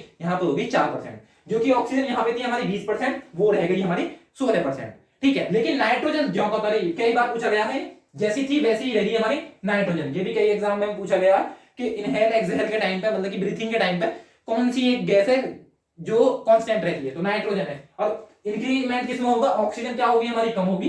ठीक है, और जो कार्बन डाइऑक्साइड है वो क्या हो जाएगी, इंक्रीज हो जाएगी, क्योंकि कार्बन डाइऑक्साइड, ऑक्सीजन ही कार्बन डाइऑक्साइड में कन्वर्ट होगी उसके अंदर। जैसे कि हम जानते हैं जो श्वसन की क्रिया होती है उसके अंदर क्या होगा, हम कार्बोहाइड्रेट लेंगे C6H12O6, उसकी वो किसके साथ रिएक्शन करेगा, ऑक्सीजन के साथ रिएक्शन करेगा, उसके बाद किसमें कन्वर्ट कर देगा, कार्बन डाइऑक्साइड में, H2O में, और हमारा जो भी एनर्जी हमें चाहिए, ठीक है, वो उसमें भी दो टाइप के होंगे श्वसन भी, एरोबिक, एनारोबिक। एरोबिक में कितनी आएगी हमारी 36 ATP, और 2 ATP कहां से मिलेगी हमें, एनारोबिक से। ठीक है, तो वो देख लिया हमने। तो ये क्या हुआ, यहां से हमारी स्टार्टिंग हुई, मतलब कि हमने ऑक्सीजन ऐड कर दिया ब्लड के अंदर। तब ब्लड का क्या होगा, सर्कुलेशन होगा हमारे बॉडी के डिफरेंट डिफरेंट पार्ट के अंदर। ठीक है, अब यदि इसी में देखें बहुत सारी चीजें, जैसे मान लिया ये है, अब देखो जहां पे है, जहां गले पाए थे ना हम, यहां पे आ गए। जैसे मान लिया हम एयर ले रहे हैं, कभी कभी हम क्या करते हैं, गलती से ही सही, कभी कभी क्या करते हैं, हम खाना खाते टाइम बोलते रहते हैं। ठीक है, बोलते रहते हैं या फिर कुछ सोचते रहते हैं। ठीक है, किसी के बारे में सोचते रहते हैं, जिससे क्या होगा, जो हमारा माइंड है वो कंफ्यूज हो जाता है। ठीक है, क्योंकि हमारे पास क्या है, हमारी दो नलियां होंगी, एक क्या होगी, एक तो होगी हमारा एयर पाइप, एक होगा हमारा विंड पाइप। तो जब जो एपिग्लोटस है उसे कंट्रोल कौन करता है, हमारा माइंड। एपिग्लोटस समझ रहे हो, एपिग्लोटस मतलब कि मान लिया ऐसा एरिया है, दो पाइप है यहाँ पे। ठीक है, एक पाइप ये है, एक और पाइप है, तो इसके नीचे यहां लगा रहता है एपिग्लोटस। जिस टाइम पे हमारा खाना आएगा तो ये इसे क्या कर देगा, ये इसे पास कर देगा आगे, ये वाला पोर्शन क्लोज हो जाएगा, यहां से हमारा खाना नीचे चला जाएगा फूड पाइप में। ठीक है, लेकिन कभी कभी हम क्या करते हैं, कभी कभी हम खाते टाइम बोलते रहते हैं, तो ये कंफ्यूज हो जाता है, इसे एयर भेजूं या एयर वाले में भेजूं या फिर खाने वाले में भेजूं। और कभी कभी ऐसा हो भी जाता है कि हम जो एयर पाइप है हमारा, एयर पाइप में हमारा फूड चला जाता है, तभी हमारी क्या आती है, हिचकी आती है। ठीक है, तो इससे क्या होगा, उस टाइम पे क्या करता है, सबसे मेन काम आता है उस टाइम पे हमारा डायफ्राम का। ठीक है, तो डायफ्राम वाला जो पोर्शन है, मान लिया किसी का एक्सीडेंट होगा, कभी कभी डायफ्राम, ये वाला पोर्शन डायफ्राम टूट जाता है ना, जो लंग्स के जस्ट नीचे होगा। ठीक है, तो फिर क्या होगा, फिर वो पंप नहीं कर पाएगा, मतलब कि वापस कोई भी चीज ऐसी जो भी हमारा ऑक्सीजन की, जो हमारे श्वसन की क्रिया हो रही है वो हो नहीं पाएगी, इस वजह से डेथ हो जाती है। ठीक है, तो डायफ्राम क्या करेगा, पूरी ताकत लगा देगा, डायफ्राम भी और जो हमारे लंग्स भी है वो पूरी ताकत लगा देंगे उसे भेजने के लिए, उसे वापस फेंकने के लिए। तेरा तो काम है ही ना है, तो कहाँ गलत जगह का कौन दिक्कत है, हम वापस चले जाओ, क्योंकि उसे चाहिए क्या वहां पे तो एयर चाहिए सीधी सीधी। ठीक है, और यदि एयर पाइप में एयर जाएगी तभी तो ठीक है, और फूड पाइप में फूड जाना चाहिए, लेकिन फूड पाइप में एयर तो चल जाएगी, लेकिन एयर पाइप में फूड पाइप क्या, जो फूड है वो एयर पाइप में नहीं जाना चाहिए। यदि गलती से ये चला जाता है, जैसे मान लिया हम चिंगम खा रहे हैं, ठीक है, तो चिंगम के साथ क्या है, जैसे चिंगम का हमारा रिलेशन किसके साथ है, एसिड के साथ है, मतलब कि हमारे पेट में एसिड क्यों बनता है। ठीक है, तो वो यदि मान लिया कुछ लोग होते हैं बहुत ज्यादा चिंगम खाते हैं, चिंगम खाने का मतलब क्या है, उस टाइम पे भी हमारा माइंड कंफ्यूज कर देता है। कैसे, मान लिया हम चिंगम चाप रहे हैं, चापते टाइम क्या होगा, हम तो मुंह चला रहे हैं, फिर बाद में क्या लगेगा, जो पेट है हमारा कि एसिड बनाने स्टार्ट कर दे, कुछ आने वाला, लेकिन बहुत टाइम हो जाता है, 1-1.5 घंटा हो गया, कुछ आया नहीं। ठीक है, तो जबकि उसने एसिड बना दिया, तो इससे क्या होगा, इससे वो कंफ्यूज हो गया कि भाई खाना आने वाला था लेकिन आया नहीं। ठीक है, तो लेकिन उसने एसिड तो बना दिया, तो उसकी वजह से हमारे एसिड की प्रॉब्लम आती है। सेम चीज हमारे यहाँ पे कि यहाँ पे एपिग्लोटस कंफ्यूज हो जाता है कि इसे भेजना क्या है। जैसे हमने यहाँ पे दिखाने की कोशिश करी है, ये ट्रैफिक पुलिस है, तो ट्रैफिक पुलिस का काम क्या होता है, यहाँ खड़ा रहेगा, वहां आने के बाद सामने रहे, यदि मान लिया यहाँ लेफ्ट में भेजना, ऐसे कर देगा, इधर जाओ, आपका रास्ता इधर जाओ।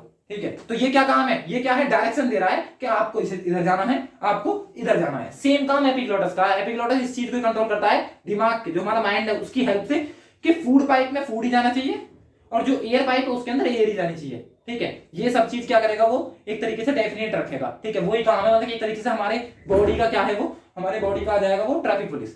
ठीक है, तो ये देख लिया हमने एपिग्लोटिस का जो काम है। जैसे मैंने यहाँ पे बताया, जैसे वो लिया था ना मुर्गे वाला एग्जांपल, क्योंकि ये क्या है, ये क्लोज सर्कुलेटरी सिस्टम का एग्जांपल है। तो क्लोज सर्कुलेटरी सिस्टम में क्या होगा,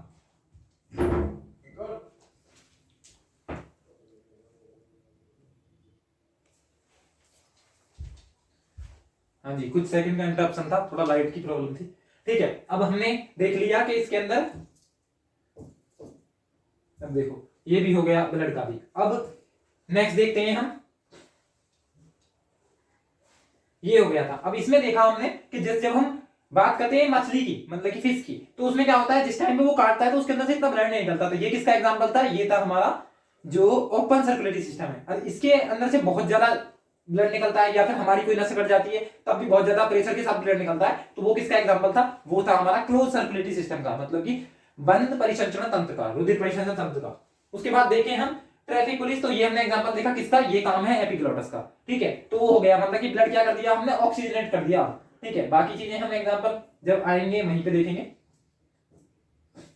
ठीक है। अब देखते हैं हम ये जो वेसल्स हम बार बार बात कर रहे हैं, उसके अंदर आर्टरीज है, वेन्स हैं, ठीक है, तो उनका काम क्या है वो देखते हैं। अब बात करें, जैसे मैंने उसके अंदर बताया था जो डोमेस्टिक सिस्टम था हमारा, जिसके अंदर हमने एक पंप की बात करी, उसके अंदर हमने कुछ पाइप्स की बात करी, जो हमारे second floor, third floor, first floor, जहां पे भी हमारा ट्रांसपोर्टेशन हो रहा है पानी का, वाटर का, उसे कर रहे हैं किसके थ्रू, पाइप्स के थ्रू। ऐसी हमारी बॉडी के अंदर भी पाइप्स है, कुछ कुछ इस साइज के, मतलब इतने साइज का, तो ये तो बहुत ज्यादा बड़ा हो गया, ठीक है। कुछ बड़े पाइप है, कुछ उससे छोटे, कुछ बहुत छोटे, बाल बराबर के, मतलब बाल से थोड़े बड़े, ठीक है। तो वो क्या होंगे, उसी हिसाब से इन्हें क्या बोलते हैं, जो सबसे बड़ा पाइप है, उसके अंदर ऑक्सीजनेटेड ब्लड जाता है, मतलब कि ऑक्सीजन युक्त रुधिर जाता है, तो उसे बोलते हैं हम ऑरेटा, मतलब कि महाधमनी, ठीक है। फिर उससे छोटे जो पाइप होंगे उन्हें बोलेंगे धमनी, ठीक है। सबसे छोटे जो होंगे उसे बोल देंगे हम छोटी धमनी, ठीक है। तो उसके बाद बात करें सिरा की, तो ऐसी महासिरा होगा, सिरा होगा और छोटा सिरा होगा, ठीक है। तो ये छोटे छोटे पाइप है, लेकिन जिसके अंदर ऑक्सीजनेटेड ब्लड जा रहा है, मतलब कि ऑक्सीजन युक्त रुधिर जा रहा है, उसे दिखाते हैं हम रेड कलर से, होते भी रेड कलर से ही है, ठीक है। उसके बाद बात करें जो ब्लू कलर की नसें हैं, वो क्या है, वो ब्लू कलर की, इसका मतलब इसके अंदर क्या है, डी ऑक्सीजनेटेड ब्लड है, मतलब कि कार्बन डाइऑक्साइड युक्त जो रुधिर है वो इनके थ्रू जाएगा, ठीक है। तो ये देख लिया आपने क्या थी, धमनी, आर्टरी और सिरा, वेन्स। अब इसे यदि रिलेट करने की बात करें, इनमें कंफ्यूजन होगा कौन सी आर्टरी थी और कौन सी सिरा, तो इसे ट्रिक के माध्यम से याद करने की कोशिश करते हैं। जैसे यहां पर लिखा हुआ ए, ठीक है, तो क्या हो गया, ये ए प्लस ग्रेड या ए ग्रेड, ठीक है। यहां धमनी से रिलेट करेंगे हम धनी।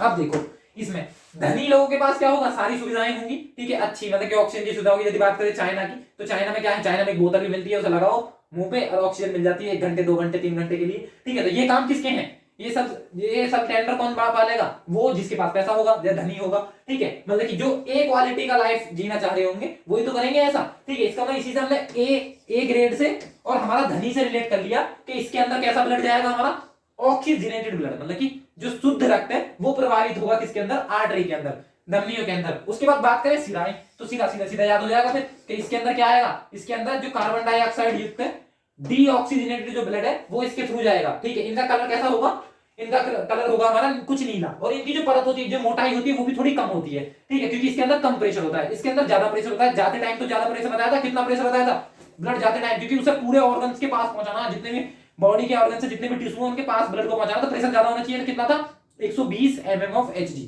लेकिन आते टाइम कम प्रेशर होना चाहिए, तो वो कितना था, वो था हमारा 80 mm ऑफ Hg। यदि इससे ज्यादा हुआ तो हाइपरटेंशन, इससे कम हुआ तो हमारा क्या हो जाएगा, हाइपोटेंशन, मतलब कि लो बीपी, ठीक है। तो ये देख लिया हमने धमनी और सिराएं, ठीक है, इसका बेसिक। अब देखते हैं इनके बीच क्या डिफरेंस है, ठीक है, इन दोनों में क्या अंतर है, ठीक है। तो वो आ गया, अब इसे डिटेल में देखते हैं। देखो सबसे पहले यह शरीर के अधिक गहराई में पाया जाता है, नॉर्मल सी बात है। जब मैंने उसका एग्जांपल बताया था, नस काट लेते हैं वो साइंटिस्ट वगैरह, मतलब कि बॉडम जो साइंटिस्ट क्यों, ठीक है, तो वो जो गलती से कर देते हैं काम को, तो ऊपर ऊपर की डराने के लिए, सामने वाले से हाँ करवाने के लिए, ठीक है, तो वो क्या होगा, वो बस ऊपर ऊपर की जो ये ब्लू कलर की है, मतलब कि जो हमारी क्या है, जो सिरा है वो कटती है। यदि नीचे वाला पोर्शन कट जाए तो तुरंत चटमंगनी पट गया, ठीक है। तो इसका मतलब क्या हुआ कि ये इसकी गहराई, जो धमनियां हैं, जो आर्टरी है, जिनके अंदर ऑक्सीजनेटेड ब्लड है, ठीक है, तो उनके कटने से ज्यादा प्रॉब्लम आएगी, ठीक है। तो वो थोड़ी नीचे गहराई में होती है, ऊपर जो ये हरी हरी दिखाई देती है ना, हरी हरी नीली नीली, ये होती है सिराएं, ठीक है। तो इनके अंदर क्या होगा, डीऑक्सीजनेटेड ब्लड होगा। यदि उसकी बात, उसके नीचे बात करें तो गहराई इसकी ज्यादा होगी, इसकी क्या होगी, कम गहराई होगी। दूसरी बात करें, इसमें क्या होगा, ये डेफिनेट प्रेशर में जाएंगी, ठीक है। तो मतलब कि इसका प्रेशर क्या होगा, धमनियों के अंदर क्या होगा, प्रेशर की रिक्वायरमेंट है, क्योंकि जो ऑक्सीजनेटेड ब्लड है वो हमें जितने भी ऑर्गन्स हैं, जितने भी अंग है बॉडी के अंदर के, उनके सबके पास पहुंचाना होगा। तो यहाँ पे एक प्रॉपर सोफिस्टिकेटेड क्या होगा, प्रेशर होगा, जिसके थ्रू हम भेज रहे हैं उसे। इसका मतलब यहाँ पे क्या होगा, प्रेशर क्या होगा, हाई होगा, और स्पीड भी ज्यादा होगी। जब प्रेशर ज्यादा है तो स्पीड अपने आप ज्यादा हो जाएगी।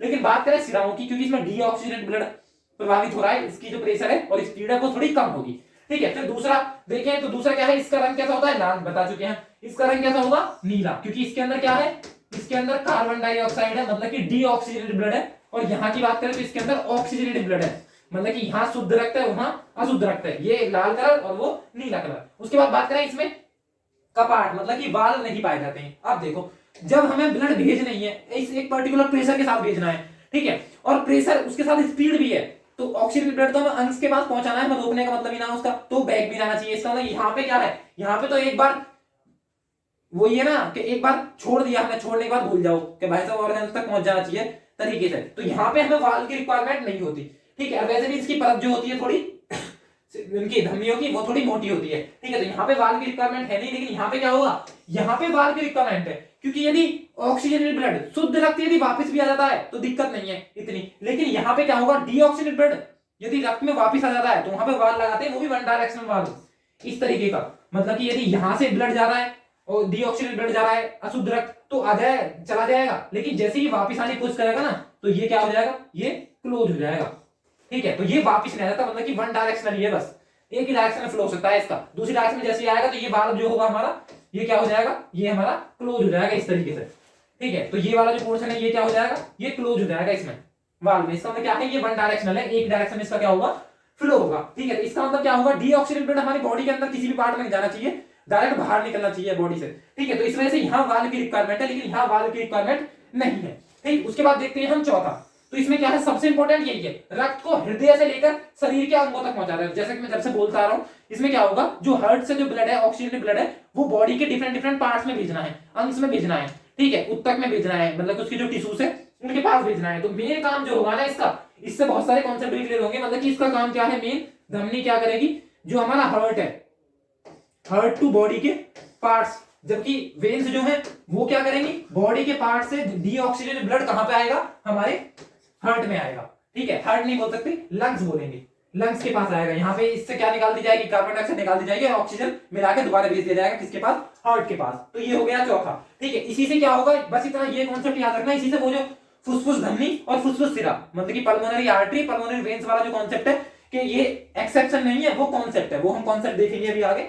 फिर उसके बाद बात करें, इसमें शुद्ध रक्त बहता है, देख लिया, इसमें शुद्ध, इसमें अशुद्ध, ठीक है। तो ये क्या होगा, इसमें शुद्ध रक्त बहता है, ये होगा हमारा अशुद्ध, तो इसमें अशुद्ध रक्त बहता है। उसके बाद बात करें अपवाद की, तो अपवाद में क्या है, फुसफुस धमनी है, इसमें क्या होगा, अशुद्ध रक्त, और यहाँ पे हमारा क्या आ जाएगा, फुसफुस सिरा, तो इसमें क्या होगा, इसमें भी क्या आएगा, शुद्ध रक्त, मतलब कि उल्टा है। अभी क्यों उल्टा है, ये डायरेक्शनल वाला कॉन्सेप्ट है, अभी देखेंगे आगे, ठीक है। तो इसमें बस अपवाद याद रखो, अपवाद भी नहीं है, कॉन्सेप्ट ये कि पल्मोनरी आर्टरी और पल्मोनरी वेन्स ये अपवाद है, मतलब जस्ट अपोजिट, मतलब पल्मोनरी आर्टरी है तो इसमें अशुद्ध आ जाएगा, पल्मोनरी वेन्स है तो इसके अंदर शुद्ध ब्लड प्रभावित होगा, ठीक है। तो वो हम देखेंगे आगे, ठीक है। अब इसमें इसके मेन कॉन्सेप्ट आते हैं कि किस नली में कैसे कैसे कॉन्सेप्ट है, कहां से स्टार्टिंग होती है इसकी, वो देखते हैं।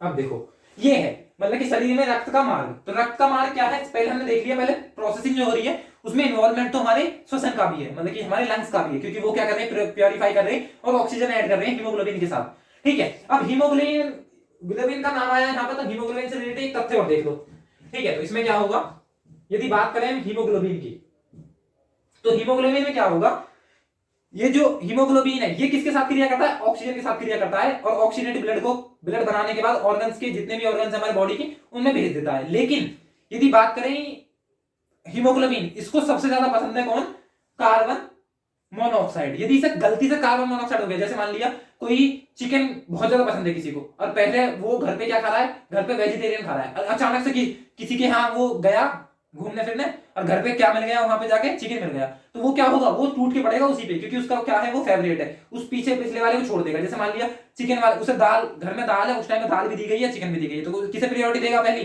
चिकन को देगा, क्योंकि वो उसे पसंद है। जैसे मान लिया कोई सिंपल खाने वाला है, उसे इडली डोसा वगैरह सांभर वगैरह ये मिल जाए, तो फर्स्ट प्रायोरिटी क्या किसे देगा, इन्हें देगा जो उसे नया मिला है, ठीक है, जो उसे बहुत पसंद है। सेम चीज यहाँ पे है। यदि बात करें हीमोग्लोबिन वैसे क्रिया करता है किसके साथ, ऑक्सीजन के साथ। जैसे एक और एग्जांपल समझते हैं इसे, जैसे मान लिया ओजोन परत है, तो ओजोन परत क्या, O3 जो बन रहा है हमारा, मतलब ऑक्सीजन के जो 3 अणु वो कैसे बन रहे थे, एक नवजात ऑक्सीजन, वो क्रिया किसके साथ कर रहा है, हमारा ऑक्सीजन के साथ, O2 के साथ, ठीक है, तो O3 बन जाता था। लेकिन यदि उसे ऑक्सीजन के अलावा क्लोरोफ्लोरोकार्बन मिल गया, मतलब कि क्लोरीन मिल गया, तो वो ऑक्सीजन को भूल जाएगा, फिर क्लोरीन के साथ क्रिया करके क्या बना देगा, हमारा क्लोरोक्साइड, मतलब कि उससे क्या हो जाएगा, उससे ये होगा कि वो ऑक्सीजन के साथ क्रिया करना बंद कर देगा। फिर उसके बाद क्या होगा, वो जो ओजोन क्षरण है, वो उसका रीजन, मेन रीजन यही है, जो हमारे रेफ्रिजरेटर है, फ्रिज वगैरह, इनसे जो क्लोरोफ्लोरोकार्बन जाता है, उसकी क्लोरीन किसके साथ क्रिया करेगा, वहां जाके नवजात ऑक्सीजन के साथ। सेम कंडीशन यहाँ पे है, जैसे मान लिया एक बंद कमरा है, बंद कमरे में हम बैठे हैं, उसके बाद क्या करा, हम मान लिया जाड़ों का टाइम है, मतलब कि विंटर्स का समय है, उस टाइम पे हमने एक अंगीठी जला दी कमरे के अंदर ही,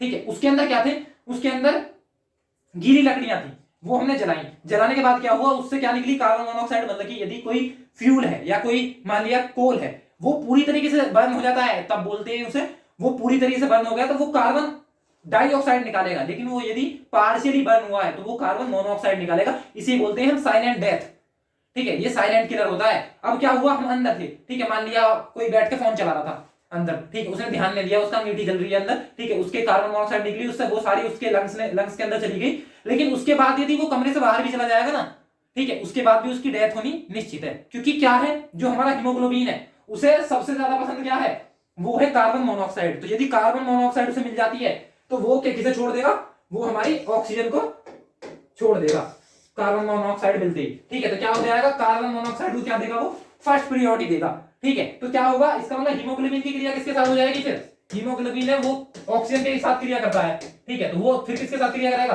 कार्बन मोनोऑक्साइड के साथ, ठीक है। तो डीऑक्सीजनेटेड ब्लड चला जाएगा हमारे अंदर, इससे हमारी इंस्टेंट क्या हो जाएगी, डेथ हो जाएगी, ठीक है। तो ये क्या होगा, ये हमने देखा हीमोग्लोबिन के साथ, ठीक है। फिर आते हैं वही, तो हमारा हीमोग्लोबिन वाला कॉन्सेप्ट क्लियर हो गया होगा, ठीक है। तो हमने ये डिफरेंट देख ली। अब देखते हैं तो क्या हुआ, हर्ट हुआ, उसके साथ ऑक्सीजन में मिली हीमोग्लोबिन के साथ, और उसने क्या बना दिया, हमारा ऑक्सीडेंटेड ब्लड कहां पे आया, हर्ट से हमारा सबसे पहले कहां जाएगा, ऑरेटा। मैंने बताया था नली होती है, बड़ी नली, इससे छोटी, फिर सबसे छोटी। तो जो सबसे बड़ी नली है वो लाल कलर की होगी, उसके अंदर क्योंकि शुद्ध ब्लड जाता है, ठीक है, मतलब कि ऑक्सीजनेटेड ब्लड जाता है, तो ये इसके थ्रू जाएगा। इसका मतलब सबसे पहले सबसे बड़ी महाधमनी, उसके बाद उससे छोटी मतलब कि धमनी आर्टरी, उससे फिर सबसे छोटी, तो फिर क्या आ जाएगी, छोटी धमनी मतलब कि हमारी आर्टियोल।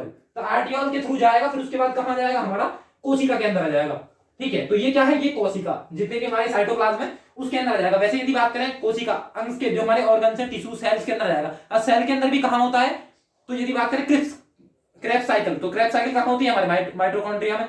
तो क्रेब्स साइकिल के थ्रू होगा सारा काम, लेकिन वो तो अंदर का हो जाएगा, तो कहां पर आ जाएगा, सेल पे, हर ऑर्गन में जाएगा, ठीक है। उसके बाद बात करें तो फिर कहां आएगा, फिर आएगा हमारा महाशिरा में। महाशिरा को क्या बोलते हैं इंग्लिश में, वेना कावा, ठीक है। तो फिर कहां आएगा हमारा, फिर आएगा वेना कावा। वेना कावा के बाद कहां जाएगा, हमारा जो हमारा सिरा है, उसके बाद आ जाएगा महाशिरा के बाद सिरा में, फिर छोटा सिरा। तो कहां जाएगा, फिर उसके बाद ब्लड। अब ये क्या था, ये तो था सारा जो हमारा ये इधर से आ रहा है, वो तो था हमारा ऑक्सीजनेटेड ब्लड, ये था, रेड से दिखाएंगे हम इसे। तो ये तो ऑक्सीजनेटेड ब्लड था, कहां तक आ गया, हमारा कोशिका तक आ गया, ठीक है। लेकिन ये जब ये यहां से निकलना शुरू होगा, मतलब कि जब अंग से कहां की तरफ जा रहा है, हार्ट की तरफ जा रहा है, हार्ट की तरफ मान लो या लंग्स की तरफ जा रहा है, तो ये क्या है, ये है डीऑक्सीजनेटेड ब्लड।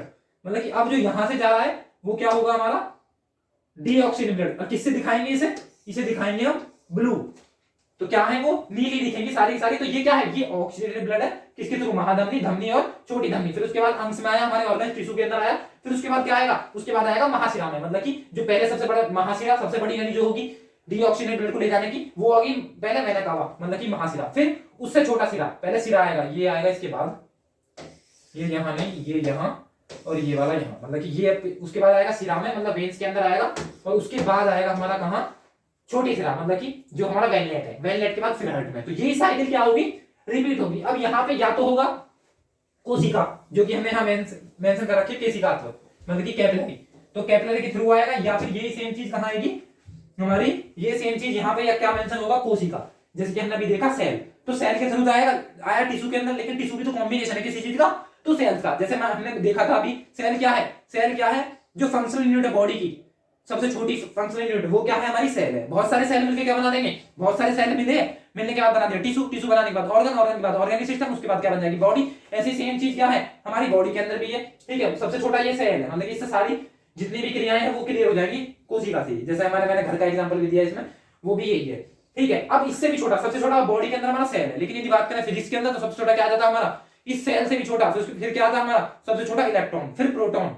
यदि केमिस्ट्री फिजिक्स की बात करें तो इलेक्ट्रॉन, प्रोटॉन, फिर उसके बाद न्यूट्रॉन, फिर न्यूक्लियस, फिर उसके बाद क्या आता है हमारा एटम, एटम के बाद मॉलिक्यूल्स, मॉलिक्यूल्स के बाद क्या आता हमारा एलिमेंट, एलिमेंट के बाद क्या आता है कंपाउंड, कंपाउंड के बाद क्या आ जाता है हमारा सब्सटेंस, ठीक है। तो वो होगा उसके अकॉर्डिंग। यहाँ पे सबसे छोटी यूनिट क्या होती है हमारी कोशिका। यदि बात करें कोशिका की, तो कोशिका खोज किसने की थी, रॉबर्ट हुक ने, ठीक है। तो हुक से निकाला था उसे, ठीक है। मृत कोशिका की खोज की थी सबसे पहले मृत कोशिका किसने की थी, रॉबर्ट हुक ने। यदि बात करें लाइव जो हमारे अलाइव मतलब जीवित कोशिका की खोज किसने की थी, वो आ जाएगा एंटी वॉन लियोनहॉक, जिसने आरबीसी की भी खोज की है और उसी ने जीवित कोशिका की खोज की है, इसी वजह से उसको माइक्रोबायोलॉजी का जनक भी कहा जाता है। ठीक है, तो वो भी इसी के अंदर आ जाएगा। जैसे हम ब्लड के अंदर देखेंगे, क्योंकि ये ब्लड का ही पार्ट है, तो ब्लड के अंदर यदि बात करें ब्लड ग्रुप की, तो वो क्या आएगा, कार्ल लैंडस्टीनर। यदि बात करें जिस टॉपिक पे हम हैं अभी, रक्त परिसंचरण तंत्र, इसकी खोज की थी विलियम हार्वे ने।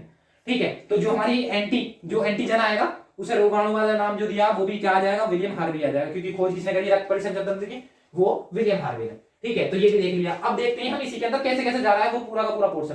ठीक है, तो सबसे पहले क्या आएगा, पहले मोटा मोटा देख लेते हैं। देखो सबसे पहले क्या आया, सबसे पहले मेरा हार्ट है, ये हार्ट से क्या आएगी, हार्ट से आया हमारा महाधमनी में, जो कि हम अभी देखा था हमने, महाधमनी। ठीक है, तो ये आया महाधमनी के अंदर, मतलब कि महाधमनी का मतलब क्या है हमारा, ये है ओरेटा। ठीक है, ओरेटा के बाद क्या आएगा हमारा, ये आएगा फिर धमनिया, जो छोटी धमनिया, उसके बाद सबसे छोटी धमनी, उसके बाद क्या आएगा, उसके बाद हमारा यहाँ पे क्या था, यहाँ पे ये हमारा सेल है, सेल कोशिका लिखा हुआ था पिछले डायग्राम में। उसके बाद क्या होगा, उसके बाद आएगा सिराओं के अंदर। ठीक है, फिर छोटा सिरा, फिर उसके बाद महासिरा, मतलब कि क्या आ जाएगा, महासिरा मतलब कि ये क्या है, वेना कावा। और वेना कावा के बाद ये जो ब्लड है, डीऑक्सीजनेटेड ब्लड है क्योंकि ये, तो ये किसके पास जाएगा, उसके बाद जाएगा ये हमारा किसके, हमारा फुसफुस धमनी। ठीक है, मतलब कि फुसफुस धमनी, अब देखो इस कॉन्सेप्ट में फुसफुस धमनी जो है ये, वैसे रियल में धमनियां जितनी भी है वो क्या ले जाती है, ऑक्सीजनेटेड ब्लड ले जाती है, मतलब कि ऑक्सीजन युक्त, लेकिन ये धमनी होते हुए भी किसे ले जा रही है, डीऑक्सीजनेटेड ब्लड। तो इसका कॉन्सेप्ट देखते हैं, ये क्या है, ये अपवाद नहीं है, बस ये कॉन्सेप्ट है एक। ठीक है, तो ये क्या है वो देखते हैं। देखो जैसे कि इस डायग्राम में ये चीज क्लियर है। ठीक है, देखो सबसे पहले क्या हुआ हमारा, यहां से यदि मैं यहां से स्टार्ट करता हूं, तो यहां से क्या हुआ, ये ऑक्सीजन ब्लड आया कहां से, हमारा ये जो पोर्शन है ये। तो एक चीज देखी थी हमने अभी जब हमने ये क्लियर किया था उस टाइम पे, तो एक चीज देखी, यदि बॉडी से हार्ट की तरफ आ रहा है, तो ये हमेशा क्या होगा, सिरा होगी। और हार्ट से यदि बॉडी की तरफ जा रहा है, मतलब कि बॉडी के पार्ट्स, जो बॉडी के ऑर्गन्स हैं उसकी तरफ जा रहा है, तो ये हमेशा क्या होगी, धमनी होगी। ठीक है, अब देखो ये वाली जो धमनी है, जो हमारी क्या है, हमारी फुसफुस सिरा है, नाम इसका सिरा है, जबकि सिरा का काम क्या होता है, सिरा का काम होता है सिराएं जितनी भी है डीऑक्सीजनेटेड ब्लड को ले जाने का। लेकिन ये क्या लेकर आ रही है, ये ऑक्सीजनेटेड ब्लड लेकर आ रही है। लेकिन हम यदि इस कॉन्सेप्ट को नहीं उड़ेंगे, यदि ये कॉन्सेप्ट हमारा क्लियर है, तो हमें कोई दिक्कत नहीं आएगी, क्योंकि हमें पता है कि यदि हार्ट से बॉडी के पार्ट्स में जा रहा है ब्लड, तो वो हमेशा ये काम किसका है, ये धमनी का है। ठीक है, तो ये क्या होगी, ठीक है, ये हमारा ऑक्सीजन ब्लड जा रहा है कहां से, हार्ट से बॉडी की तरफ। ठीक है, वो हमेशा धमनी होगी। तो ये क्या आ रहा है, ये हार्ट से बॉडी की तरफ नहीं जा रहा, ये हार्ट की तरफ आ रहा है। ठीक है, यदि कॉन्सेप्ट देखें हम, जो भी चीज हार्ट से बॉडी की तरफ जा रही है धमनी है, जो भी चीज बॉडी के पार्ट ऑर्गन्स से हार्ट की तरफ जा रही है वो सारी सिराएं हैं। बस इतना सिंपल सा याद रखो। तो ये हार्ट से बॉडी की तरफ जा रही है, इसका मतलब क्या हुआ, हमेशा धमनी होगी। ठीक है, हार्ट से बॉडी की तरफ। ये क्या है, ये हार्ट की तरफ आ रही है, जबकि हार्ट से बॉडी की तरफ जाना चाहिए। ठीक है, तो ये हार्ट की तरफ आ रही है, मतलब कि जो हमारा बॉडी के पार्ट्स है उससे हार्ट की तरफ आ रही है, इसका मतलब ये क्या होगी, सिरा होगी। और उसका नाम क्या है, पल्मोनरी वेन, मतलब कि ये क्या है, ये इसी बोल देते हैं एक्सेप्शन। तो नॉर्मल सी बात है, हार्ट की तरफ जो भी आएगा वो क्या है, वो हमारा सिरा है। हार्ट से जो भी बॉडी के ऑर्गन्स की तरफ जाएगा, बॉडी के जितने भी अंग है उनकी तरफ जाएगा, तो वो क्या होगा, वो धमनी होगी। सिंपल सी बात है। तो ये हार्ट की तरफ आ रहा है, इस वजह से ये क्या है, सिरा है। वही कॉन्सेप्ट लग रहा है, इस वजह से इसमें क्या आ रहा है हमारा। और ये लेके कहां से आ रहा है, जो ब्लड हमारा आया है वो लंग्स के पास से उसमें ऑक्सीजन ऐड करवाने के बाद हमारे यहाँ पे ला रहा है। तो नॉर्मल सी बात है, इसके अंदर ऑक्सीजनेटेड ब्लड होगा, मतलब कि जो ऑक्सीजन युक्त रक्त है वो ही इसके अंदर आएगा। तो इसके अंदर ऑक्सीजन युक्त रक्त आ रहा है, और कौन लेकर आ रहा है, फुसफुस सिरा लेकर आ रही है, पल्मोनरी वेन्स लेकर आ रही है। तो ये एक्सेप्शन नहीं है, ये कॉन्सेप्ट ही है। ठीक है, फिर दूसरा देखा हमने कि जो यदि हार्ट बॉडी के ऑर्गन से हार्ट की तरफ जा रहा है, तो ये हमेशा क्या होगी, हमेशा होगा सिरा। तो ये भी सेम काम हुआ है ना, सिरा हुआ। अब यहाँ की देखते हैं, जो हमारा फुसफुस धमनी है, तो धमनी का काम क्या है। अब देखो, जब ये रक्त कहां गया, सबसे पहले क्या आया हमारा, महाधमनी में, फिर धमनी, महाधमनी के बाद कहां देखा हमने, धमनी में, धमनी के बाद जो छोटी धमनी है उनके अंदर, उसके बाद क्या आया, हमारी कोशिका के अंदर आ गया, ये कैपिलरी के अंदर आ गया। उसके बाद क्या होगा, उसके बाद ये हमारा सिराओं के अंदर गया, छोटा सिरा, फिर उसके बाद सिराएं, उसके बाद जो हमारा जो महासिरा है, महासिरा मतलब कि वेना कावा। तो वेना कावा जो हमारा महासिरा जा रहा है, ये है मान लिया महासिरा। तो वेना कावा मतलब कि सिराओं में तो नॉर्मल सी बात है, डीऑक्सीजनेटेड ब्लड ही जाएगा। ठीक है, मतलब जिसके अंदर कार्बन डाइऑक्साइड होगी, तो वो गया यहाँ पे। जाने के बाद देखो यहाँ पे एक छोटा सा कॉन्सेप्ट है, देखो यदि यहां की बात करें तो यहां पे एक वाल लगा हुआ है, जैसा मैंने अभी दिखाया था, एक वाल यहां लगा हुआ है, ये यूनिडायरेक्शनल वाल है, यूनिडायरेक्शनल। अब यूनिडायरेक्शनल क्यों है? कभी कभी देखते हैं ना हमारा हर्ट वाला, यदि कोई हर्ट पूछेगा हर्ट कहाँ पे होता है, तो हर कोई बोलेगा लेफ्ट साइड। ऐसा कुछ नहीं होता, लेफ्ट साइड हमारे मिड में होता है, ठीक है, 300 साढ़े 300 ग्राम का, ठीक है, रिस्ट मुट्ठी के बराबर का, ठीक है, एक मुट्ठी के बराबर का होता है इसका साइज, ठीक है, जैसे कि हम यूजुअली ये वाला जानते हैं, तो ये छिछोरे वाला जो वाला है, ठीक है, ऐसा हर्ट का कोई साइज नहीं होता ना, इसका ये काम होता कोई, ठीक है, जो हम इसे मान के चलते हैं, ठीक है। तो हर्ट का साइज क्या होता है वो हमने देख लिया, ऐसा होता है, और थोड़ा टिल्ट होता है किस तरफ, लेफ्ट की तरफ, ठीक है। अब लेफ्ट की तरफ भी क्या क्या होता है वो चीज हम आगे देख ही लेंगे। अब इसमें क्या हुआ, पहले क्या है, ये ऊपर वाला जो पार्ट है ये है हमारा आर्टरी, वो ये वाला ये जो पोर्शन है, ठीक है, तो पहला वाले पोर्शन में क्या आ जाएंगे, ये है ये अलिंद, ये नीचे वाला नीले, ठीक है। तो अलिंद नीले मतलब कि यदि मैं ऐसे खड़ा हो जाऊं तो क्योंकि मेरे हर्ट की सामने वाला मेरा हर्ट है, तो मेरा क्या है, मेरा लेफ्ट इधर है, राइट इधर है, तो यहां क्या आ जाएगा, ठीक है, लेफ्ट आर्ट्रियम या लेफ्ट एट्रियम, उसके बाद लेफ्ट वेंट्रिकल, तो लेफ्ट वेंट्रिकल आ जाएगा, लेफ्ट एट्रियम आ जाएगा, मतलब कि मेरा बायां अलिंद बायां नीले, ठीक है, बायां अलिंद बायां नीले, पहला ब्लड कहां आया, बायां अलिंद में, किससे, ओरेटा, फिर बायां अलिंद, फिर बायां नीले, उसके बाद ओरेटा के थ्रू कहां गया, बॉडी के डिफरेंट डिफरेंट ऑर्गन्स में, मतलब कि डिफरेंट डिफरेंट पार्ट में, फिर पार्ट्स के थ्रू जब वापस आ रहा होगा तो डीऑक्सीजनेट ब्लड आ रहा होगा, तो वो कहां आएगा, वो जो हमारा महाशिरा है उसके थ्रू आएगा, तो थ्रू उसके थ्रू आने के बाद कहां आएगा, सबसे पहले आएगा ये हमारा क्या है, ये था हमारा बायां अलिंद बायां नीले, लेफ्ट एट्रियम और लेफ्ट वेंट्रिकल, और ये क्या है, राइट एट्रियम राइट वेंट्रिकल, तो क्या आएगा, ये आएगा हमारा जो हमारा दायां अलिंद है, दायां अलिंद से आएगा दायां नीले में, वापिस नहीं जा सकता ये, ठीक है। फिर क्या होगा, फिर यहां से, क्योंकि हमें पता है जो नीचे वाले पोर्शन है जो हमारे नीले हैं, ठीक है, उनका काम क्या होता है, उनका वर्क होता है प्रेशराइज, पंपिंग करना, पंपिंग, जो हमारा हार्ट कर रहा है ना, तो हार्ट का जो काम है वो हार्ट के ये दो पार्ट ही होते हैं, हमारा लेफ्ट नीले और राइट नीले, इसका काम होता है पंपिंग का, क्योंकि यहां पे तो ये पंप कर रहा था इस वजह से कि यहां पे पंपिंग करेगा, जब मान लिया हार्ट ऐसे करते हैं ना, ऐसे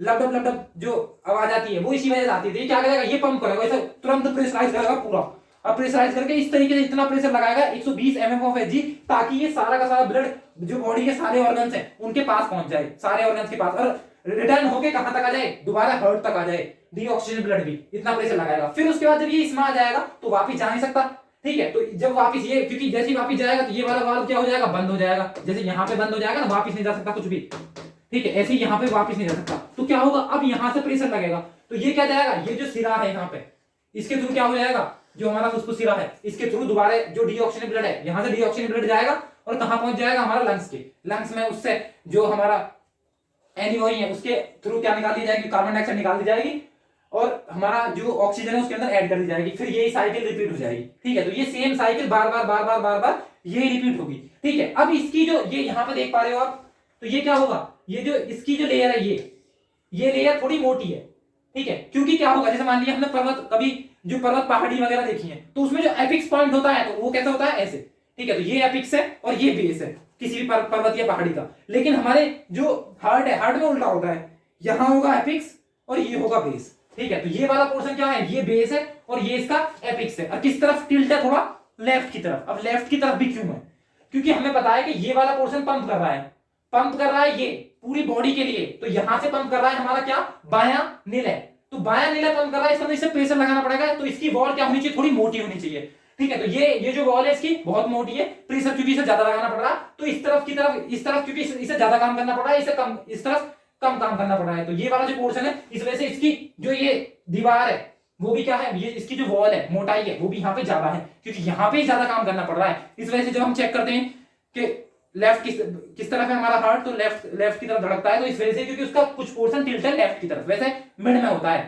ठीक है। तो हमारा हार्ट है, ये भी देख लिया हमने, तो यही वाला चेम्बर है पूरा, फुसफुस धमनी ये रही, फुसफुस सिरा ये रही, बायां अलिंद बायां नीले, बायां अलिंद, फिर बायां अलिंद से क्या आएगा, बायां नीले में जाएगा, उसके बाद हमारा ऑर्गन्स में, ऑर्गन से फिर वापस आएगा, वापस आने के बाद कहां जाएगा, दोबारा हमारा जो दायां अलिंद है, दायां अलिंद के बाद दायां नीला, दायां नीला के बाद दोबारा कहां चला जाएगा, हमारे जो लंग्स हैं वहां प्योरीफाई होने के लिए चला जाएगा। तो ये देख लिया हमने। अब देखो वो सेम चीज यहाँ दिखाई गई है, ये फुसफुस सिरा से आया, उसके बाद महाधमनी, धमनियों के बाद फिर उसके बाद हमारी जो भी कोशिकाएं हैं उसके अंदर, फिर सिराएं, फिर महासिरा, उसके बाद क्या आ जाएगा, उसके बाद फिर दोबारा कहां जाएगा, हार्ट के थ्रू, फिर दोबारा फुसफुस धमनी में चला जाएगा, फिर सेम साइकिल रिपीट होती रहेगी, ठीक है। ये देख लिया हमने। अब देखो ये वही है, ये बस हार्ट को खोला नहीं है, मोटा मोटा दिखा दिया। हार्ट से कहाँ गया महाधमनी, फिर धमनी, फिर छोटी धमनी, उसके बाद कहाँ गया हमारा केशिकात्म में, मतलब कैपिलरी में, साइटोप्लाज्म में, या फिर कोशिका के अंदर, फिर उसके बाद महाशिरा, फिर इसके बाद सिरा, फिर छोटा सिरा। यही रिपीट करता रहेगा, यही साइकिल हमने डेप्थ में यहाँ भी देख ली। ठीक है, उसके बाद बात करें हम हृदय, हार्ट की, तो हार्ट क्या है, बात करें हृदय, तो हृदय पेशियों का बना होता है। यह हमारा प्राकार्डियम नामक झिल्ली से ढका हुआ होता है, वो भी देख लिया। इसका भार लगभग 300 से 350 ग्राम होता है। ठीक है, उसके बाद हृदय का आकार शंकु आकार होता है। ठीक है, वक्ष गुहा से हल्की बाईं ओर, तो मैंने बताया लेफ्ट की तरफ क्या होगा, टिल्ट होगा। हृदय एक पंपिंग अंग है, मैंने स्टार्टिंग में बताया, इसका काम कुछ नहीं है, बस इधर से लिया और इधर से प्रेशराइज करके पंप करके और दूसरी तरफ दे दिया, बस यही काम है इसका, और कुछ काम नहीं है इसके अंदर, कुछ ना रहता। ये वाला जो हार्ट है,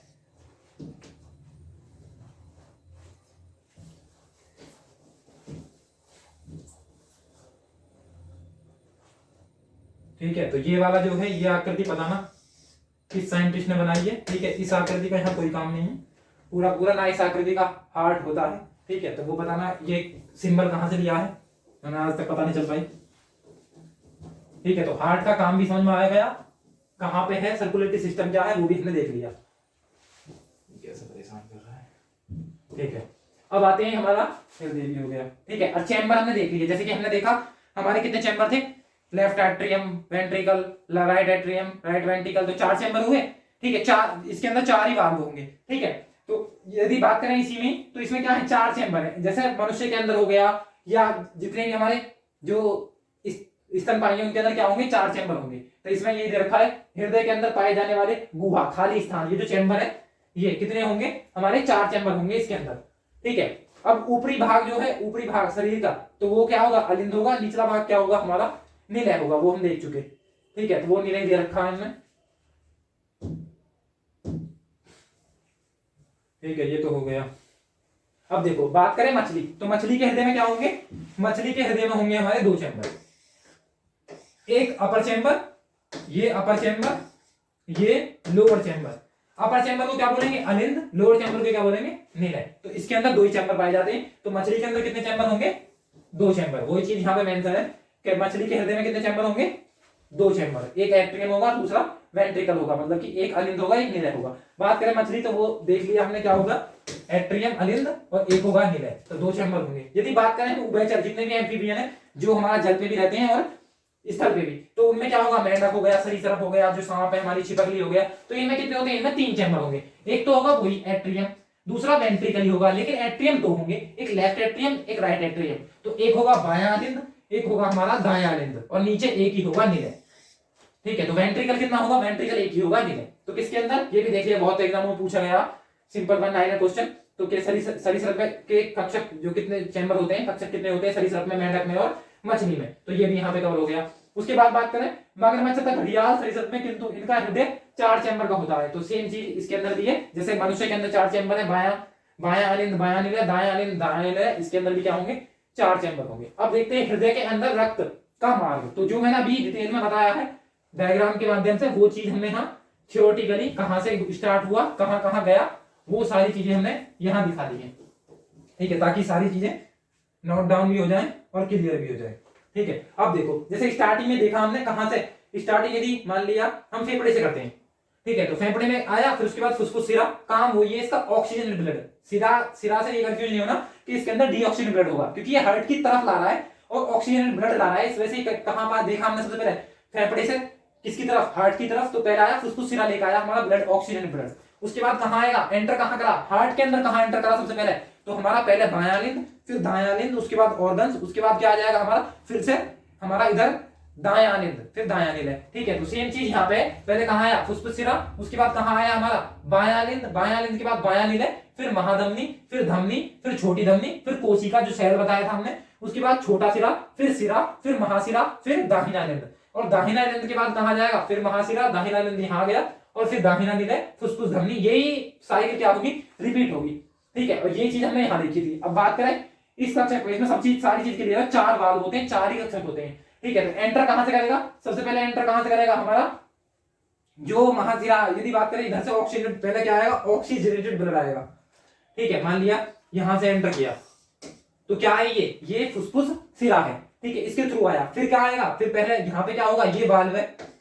ठीक है, वन डायरेक्शनल यूनिडायरेक्शनल वाल्व है, इसके अंदर आएगा तो फिर क्या होगा इसमें, पहले बायां निंद में, फिर बायां निंद के बाद क्या आएगा, बायां निलय में। ठीक है, फिर निलय का काम क्या है, चाहे वो बायां निलय हो चाहे दायां निलय हो, इसका काम बस एक ही है, पंपिंग करना, मतलब पंप करना, पंप करके उसका प्रेशर बढ़ा के ऑर्गन्स तक भी भेजना। और यहां से जो हमारा दायां निलय है, इसने जो पंप किया था, इसका काम था जो हमारा वो था लंग्स तक पहुंचाना। अब ये जो हम बीपी हाई बीपी लो देखते हैं, उसके अंदर प्रेशर इधर का क्यों हाई रखते हैं, मतलब कि ऑक्सीजन ब्लड का जाने का, मतलब कि हार्ट से ऑर्गन तक पहुंचाने का हाई रखते हैं, जबकि ऑर्गन से हार्ट तक पहुंचाने का लो रखते हैं। क्योंकि यदि यहाँ की बात करें प्रेशराइज करना है, लेकिन यहाँ की बात करें तो यहाँ तो हमें बॉडी के सारे ऑर्गन्स तक पहुंचाना हो तो प्रेशर ज्यादा चाहिए। लेकिन यदि इसकी बात करें इस तरफ तो इस तरफ तक कहीं ना बराबर भी दो है हमारा, यहाँ हार्ट है, यहाँ लंग्स है, तो लंग्स तक पहुंचाना है, इतने प्रेशर की जरूरत क्या आती है, यहाँ पे 80 mm ऑफ Hg और यहाँ 120 mm ऑफ Hg। ठीक है, तो वो भी देख लिया। तो ये हमने डायग्राम के माध्यम से पूरा देख लिया, ज्यादा टाइम नहीं होते इस पे।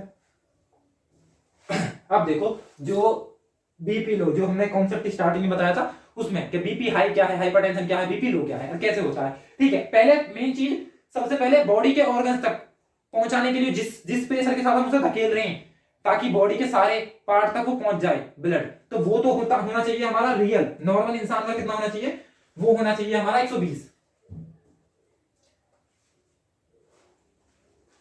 ठीक है, तो वो होना चाहिए हमारा कितना 120 mm ऑफ Hg। ठीक है, क्या है ये यूनिट है प्रेशर की, दाब की। ठीक है, और जो लोअर लिमिट है अपर लिमिट, ये लोअर लिमिट ये होनी चाहिए हमारी प्रेशर की, बीपी की। ठीक है, लेकिन यदि ये बढ़ जाती है, ये इंक्रीज कर जाती है, तो दोनों ही थोड़ी थोड़ी इंक्रीज कर जाती है तो हाइपरटेंशन, और दोनों ही डिक्रीज कर जाती है तो हाइपोटेंशन। ठीक है, ये है। अब बात करें बीपी यदि बढ़ रहा है तो क्या होगा, हाइपरटेंशन, बहुत सारी चीजें, तली भुनी चीज मत मारो, नमक कम कर दो उस टाइम पे। ठीक है, तो वो क्या हो जाएगा, वो नॉर्मली घरेलू नुस्खे से भी क्या हो जाएगा, कम हो जाएगा ना, तो बहुत सारी मेडिसिन होती है वो ले लो। तो इसका मतलब यहाँ की बात करें तो यहाँ पे क्या दिखाई दे रहा है हमें, ये दिखाई दे रहा है हमें यहाँ पे 140 और 90। इसका मतलब बीपी क्या हो गया, बढ़ रहा है, ये भी बढ़ गया हमारा सिस्टोलिक। सिस्टोलिक का मतलब है जिस प्रेशर के साथ हमने जो पूरा ब्लड है बॉडी के ऑर्गन्स तक भेजा है वो है हमारा सिस्टोलिक, क्या बोलते हैं सिस्टोलिक प्रेशर। और यदि बात करें डायस्टोलिक, तो डायस्टोलिक का मतलब होता है, डायस्टोलिक का मतलब है अनुशीतल, मतलब कि जो कम प्रेशर है, जिस प्रेशर के साथ हमारे बॉडी के सारे अंगों से हमारा ब्लड कहां आ रहा है, डीऑक्सीजन ब्लड कहां तक आ रहा है, हार्ट तक आ रहा है या फिर हमारे लंग्स तक आ रहा है, तो वो 80 है। तो यदि ये दोनों ही बढ़ रहे हैं एमएमओ एचजी में होगा तो इसे क्या बोल देंगे, हाइपरटेंशन, मतलब कि हाई बीपी बोल देंगे। ठीक है, और यदि इसी में क्या होगा, ये कम हो गया, 120 होना चाहिए, यहाँ पे कितना दिखाया हुआ है 90 दिखाया हुआ है, यहाँ पे 80 होना चाहिए, 60 दिखाया हुआ है, इसका मतलब क्या है, बीपी लो है, हाइपोटेंशन है। तो जहां पे हाइपर आए, हाइपर का मतलब क्या होता है, हाइपर मत हो, गुस्सा मत करो। ठीक है, बढ़ रहा है यदि तो क्या बोल देंगे, उसे बोलेंगे हाइपर टेंशन, हाइपर। ठीक है, और यदि कम हो रहा है तो उसे बोलेंगे हाइपोटेंशन। ठीक है, तो बीपी लो ये क्या है, ये है लो, और ये क्या है, ये है हमारा हाई। अब यदि बात करें इसकी, तो यदि ब्लड काउंट की बात करते हैं तो वो तो आ जाता हमारा हेमेटोसाइटोमीटर। जैसे बात करते हैं ब्लड की, जो अध्ययन करते हैं स्टडी करते हैं उसे क्या बोलते हैं, हेमेटोलॉजिस्ट, और यदि इनके अध्ययन ब्लड के अध्ययन को क्या बोलते हैं, हेमेटोलॉजी। ठीक है, तो ऐसे यदि इसकी बात करें तो ये क्या है, ये डिवाइस देखी होगी, ये मैकेनिकल भी होती है, ये डिवाइस डिजिटल भी आने लगी है अब। तो ये क्या है, ये है हमारा स्फिग्मोमीटर। तो स्फिग्मोमीटर, कभी डॉक्टर के पास गए हो तो वो क्या होता है, ये सबसे पहले प्रेशर बढ़ाएगा, मान लिया 200 mm ऑफ Hg तक पहुंचा दिया, यहाँ लगाने के बाद इसका डायग्राम भी है। तो स्फिग्मोमीटर जब आप डॉक्टर के पास जाओगे, जाने के बाद चेक करता है, दो चीज उसके पास कॉमन होती है, एक तो ये स्फिग्मोमीटर और एक आला। ठीक है, जिसे हम क्या बोल देते हैं, स्टेथोस्कोप। जैसे यहाँ की बात करें तो ये हो गया हमारा, यहाँ देखते हैं तो इसमें क्या है, तो ये तो है डिजिटल, जो कि अब कोरोना के टाइम पे ज्यादा चल गया। ठीक है, तो ये क्या होगा, ये डिजिटल है, तो इसमें तो नॉर्मली पता चल जाएगा, लगाया हमने, बांधा बाजू में, कसा, और कसने के बाद क्या पता चलेगा, अपना आप ये पहले प्रेशराइज कर लेगा, उसके बाद धीरे धीरे प्रेशर को छोड़ेगा, तो इसमें पता चल जाएगी हमें कितना है प्रेशर। तो ये तो हो गया डिजिटल। लेकिन इससे पहले और आज भी ये यूज हो रहा है, तो ये मैकेनिकल है हमारा स्फिग्मोमीटर, आज भी इसी का यूज होता है। क्या करेगा, पहले वो कस देगा, कसने के बाद क्या करेगा, उसे प्रेशराइज करेगा, प्रेशराइज करने के बाद जब तक ये बढ़ रहा है, जब तक तो बढ़ाता रहेगा प्रेशर, मान लिया 200 mm Hg तक उसने प्रेशर बढ़ाया। ठीक है, तो फिर उसके बाद क्या करेगा वो, उसके बाद धीरे धीरे इस प्रेशर को क्या करेगा, ड्रॉप करेगा। ड्रॉप करने के बाद कान में आला लगा लेगा, मतलब आला मतलब कि स्टेथोस्कोप, तो स्टेथोस्कोप लगा लेगा। तो उसमें क्या आएगी, सबसे पहले डब डब की आवाज सबसे पहले जब सुनाई देगी, तो वहां से पता चल जाएगी कि हाई, जो हमारा इसका हाई प्रेशर है, जो स्टोलिक प्रेशर है वो कितना है, वो वहां पे पता चल जाएगी इतना है। ठीक है, उसके बाद जहां पे, क्योंकि उसमें आवाज आती है, और जहां पे आगे ये आवाज तो आती रहेगी कंटिन्यू, उसके बाद जहां ये आवाज डब की आवाज आएगी, कुछ वहां पे पता चल जाएगा कि हाँ ये तो इसकी हाई लिमिट है, ठीक है, मतलब अपर लिमिट है। फिर उसके बाद जहां पे ये आवाज आनी बंद हो जाएगी तो वो उसकी लो लिमिट है, तो उससे पता चल जाएगा, इसे डॉक्टर को क्या पता चल जाएगा कि इसकी जो अपर लिमिट है वो कितनी है, लोअर लिमिट कितनी है। यदि 120/80 है तो नॉर्मल है, 120/80 से ज्यादा है तो क्या है, हाइपरटेंशन है, और कम है तो क्या आएगा, हमारा हाइपोटेंशन है। अब देखो जैसे मान लिया ये भी मैंने स्टार्टिंग में बताया था, इसका रीजन क्या है इसे हम नेक्स्ट वीडियो में देखेंगे, वैसे तो ना तो वीडियो बहुत ज्यादा लंबी हो जाएगी, इसमें देखेंगे। मान लिया हम डॉक्टर के पास जाते हैं, डॉक्टर क्या करता है, इसमें से पहले क्या निकालता है, वो इंजेक्शन ली, इंजेक्शन लेने के बाद पहले थोड़ी सी जो उसके अंदर मेडिसिन भरी हुई है, जो दवाई है उसके अंदर, उसे थोड़ा निकाल देता है ताकि उसके अंदर एयर ना जाए, ठीक है, क्योंकि एयर यदि गई तो हेपरिन अपना काम करना बंद कर देगा और ब्लड क्लोटिंग स्टार्ट हो जाएगी। कभी कभी होता है ना, बहुत दर्द होता है इंजेक्शन लगाने के बाद बाजू में, क्योंकि यहाँ पे क्या हो गई, यहाँ पे ब्लड क्लोटिंग क्या होगी, शुरू हो गई, क्योंकि हेपरिन तब तक रहेगा जब बॉडी के अंदर हेपरिन है तब तक, क्योंकि वो एंटी कोगुलेंट है, एंटी क्लोटिंग एलिमेंट है हमारी बॉडी के अंदर हेपरिन, ठीक है, हेपरिन हो गया या फिर हमारा जो थ्रोम्बिन है, दोनों बनेंगे किसमें, लीवर के अंदर ही। लेकिन थ्रोम्बिन का काम क्या है, रक्त का थक्का जमाना, लेकिन हेपरिन का काम क्या है, रक्त का थक्का नहीं जमाना, मतलब कि रक्त का थक्का नहीं जमे, एंटी क्लोटिंग है, ठीक है, एंटी कोगुलेंट है, क्या हमारा हेपरिन। तो वहां क्या आ जाएगा, हेपरिन क्या हो जाएगा, तुरंत एयर के कांटेक्ट में आती, जैसे मान लिया हेपरिन अंदर चल रहा है, सब कोशिश करेंगे, प्रोथ्रोम्बिन थ्रोम्बिन सब क्या कोशिश करेंगे, थक्का जम जाए, रक्त का थक्का जम जाए, लेकिन जमेगा नहीं क्योंकि हेपरिन है उसके अंदर, वो जब तक एयर के कांटेक्ट में नहीं है, जैसे मान लिया हमारे कहीं कटिंग लगा है, इसके अंदर बॉडी के अंदर एयर नहीं जा रही, ठीक है, तो एयर नहीं जा रही तब तक उसे कोई दिक्कत नहीं है, ठीक है, तो हेपरिन अपना काम करता रहेगा। लेकिन जैसे ही एयर के कांटेक्ट में आएगी कोई भी चीज, मान लिया हमारे कट लग गया, तो जैसे ही हम एयर के कांटेक्ट में आए तुरंत हेपरिन का काम खत्म, हेपरिन मर जाएगा, फिर थ्रोम्बिन प्रोथ्रोम्बिन, ठीक है, ये अपना काम शुरू कर देंगे, और विटामिन के, कैल्शियम ये काम शुरू कर देंगे, और हमारे क्या होगा, रक्त का थक्का जम जाएगा। जब बॉडी के अंदर यहाँ की, क्योंकि यहाँ की नसें जो होती हैं वो बहुत मोटी होती हैं, तो ठीक है, इंसान मरता तो है नहीं यहाँ से। यदि यही चीज हेमरेज हो जाए माइंड के अंदर, ठीक है, यही काम माइंड के अंदर हो जाए तो हेमरेज हो जाएगा, मतलब कि दिमाग की नस या स्ट्रोक आने की खतरा होता है। लेकिन यदि यहाँ की बात करें तो यहाँ की नस बहुत मोटी होती है, तो इंसान मरता नहीं है, लेकिन सूजन हो जाती है, बोलता है डॉक्टर भी जाके कैसे सेक लेना ढंग से जाके, ठीक है, तो वो कंडीशन आती है। तो ये क्या है, ये हमने देख लिया किसका कॉन्सेप्ट है, बीपी का कॉन्सेप्ट है, ठीक है, ये हमारा क्या है, डिजिटल स्फिग्नोमीटर है, ठीक है। यदि बात करें इसकी तो ये स्टेथोस्कोप है, ठीक है, बीपी हार्ट बीट चेक करने के लिए बीसी का यूज होता है, ठीक है, तो ये आ जाएगा स्टेथोस्कोप। यदि इसकी बात करें तो ये क्या है, जैसे मान लिया हमने इसके अंदर क्लोज भी देखा और ओपन भी देखा, ठीक है, ये टेम्परेचर है, जबकि हमें पता है नॉर्मल टेम्परेचर कितना होता है ह्यूमन बॉडी का, 37 डिग्री सेल्सियस 310 केल्विन, और हमारा आ जाएगा इसके अंदर 98.6 डिग्री फ़ारेनहाइट, यही चेक करता है ना डॉक्टर। यदि इतना है तो नॉर्मल है, इससे ज्यादा तो इसका अंदर फीवर है, ठीक है। तो ये क्या है, ये टेम्परेचर हमेशा कांस्टेंट रहेगा, चाहे हम लेह लद्दाख में पहुंच जाएं या फिर केरल में पहुंच जाएं, ठीक है, या फिर हम वेस्ट इंडीज में जाएं या फिर ऑस्ट्रेलिया में, ठीक है, ये हमेशा कांस्टेंट रहेगा, क्योंकि हम कैसे हैं, हम समतापीय हैं, समतापीय, हमारे अंदर का हॉट ब्लडेड है हम, ठीक है, जो हमारे मनुष्य है वो हॉट ब्लडेड है, ठीक है। जहां कोल्ड ब्लडेड होता है वहां पे क्या होगा, जैसे मेंढक हो गया, तो मेंढक जैसे वातावरण का जैसे टेम्परेचर ठंडा हुआ तो उसकी बॉडी का अंदर का टेम्परेचर भी क्या हो जाएगा, ठंडा हो जाएगा। यदि वातावरण का गर्म हुआ तो उसकी बॉडी का टेम्परेचर भी क्या हो जाएगा, गर्म हो जाएगा। लेकिन हमारे साथ कुछ नहीं है ऐसा, चाहे हमें कितने भी ठंडे मौसम में ले जाओ, बसंत में ले जाओ या गर्मियों में ले जाओ, कितना भी कम टेम्परेचर हो कितना भी ज्यादा टेम्परेचर हो, हमारे बॉडी के अंदर का टेम्परेचर हमेशा 37 degree Celsius 98.6 degree Fahrenheit 310 Kelvin ही रहेगा, कांस्टेंट बिल्कुल, ठीक है, जब तक कि हमें कोई फीवर ना हो या हमें कोई प्रॉब्लम ना हो, ठीक है। तो ये क्या होगा, ये हमने देख लिया कि हमारी बॉडी का टेम्परेचर क्या होता है, जितने भी क्लोज सर्कुलेटरी सिस्टम है उन सबका क्या होगा, हमारा कांस्टेंट होगा हमारा टेम्परेचर भी, ठीक है। फिर बात करते हैं बीपी के अंदर ही, जैसे मान लिया कुछ बीपी के घरेलू नुस्खे भी देख लेते हैं, ठीक है, मतलब यदि ट्राई करो, वैसे रिस्क है, रिस्क फैक्टर बहुत ज्यादा है यहाँ पे, ट्राई करने की कोशिश मत करना। जैसे मान लिया कोई बैचलर है, मतलब कि ऐसा है कोई जिसकी शादी नहीं हुई, तो यदि उसे बीपी अपना उसका बीपी लो हो रहा है, उसे हाई करना है, तो सिंपल सा फंडा है, जो गर्लफ्रेंड है तो ठीक है, ना हो तो कोई बात ही नहीं, ठीक है तो गर्लफ्रेंड से बात कर लो, उसका यदि बीपी लो हो रहा है तो अपना आप हाई हो जाएगा, ठीक है। और यदि उसे बीपी उसका हाई पहले से ही उसे लो करना है तो गर्लफ्रेंड की फ्रेंड से बात कर लो, ठीक है, तो क्या हो जाएगा, अपना आप उसका क्या हो जाएगा, बीपी यदि लो हाई था तो अपना आप लो आ जाएगा, ठीक है। यदि शादीशुदा है उनके लिए तो बहुत ही अच्छा मेथड है, यदि बीपी बढ़ाना है तो बीवी से बात कर लो, यदि बीपी घटाना है तो शादी से बात कर लो, ठीक है। तो ये घरेलू नुस्खे हैं, ट्राई मत करना, रिस्की बहुत ज्यादा, ठीक है। तो ये देख लिया हमने, ठीक है, तो ये बीपी का कॉन्सेप्ट भी क्लियर हो गया, ठीक है। तो थैंक यू फॉर वॉचिंग, मिलते हैं नेक्स्ट वीडियो में जिसमें हम ब्लड के कंपोनेंट्स को कवर करेंगे डिटेल में, वो चाहे प्लाज्मा की बात करें, उसके सेल्स की बात करें, RBC WBC platelets, in detail में कितना जीवन काल होता है इनका, क्या क्या इनके अंदर पाया जाता है, क्या इनके साइंटिफिक नेम होंगे, सब कुछ कवर करेंगे, ठीक है।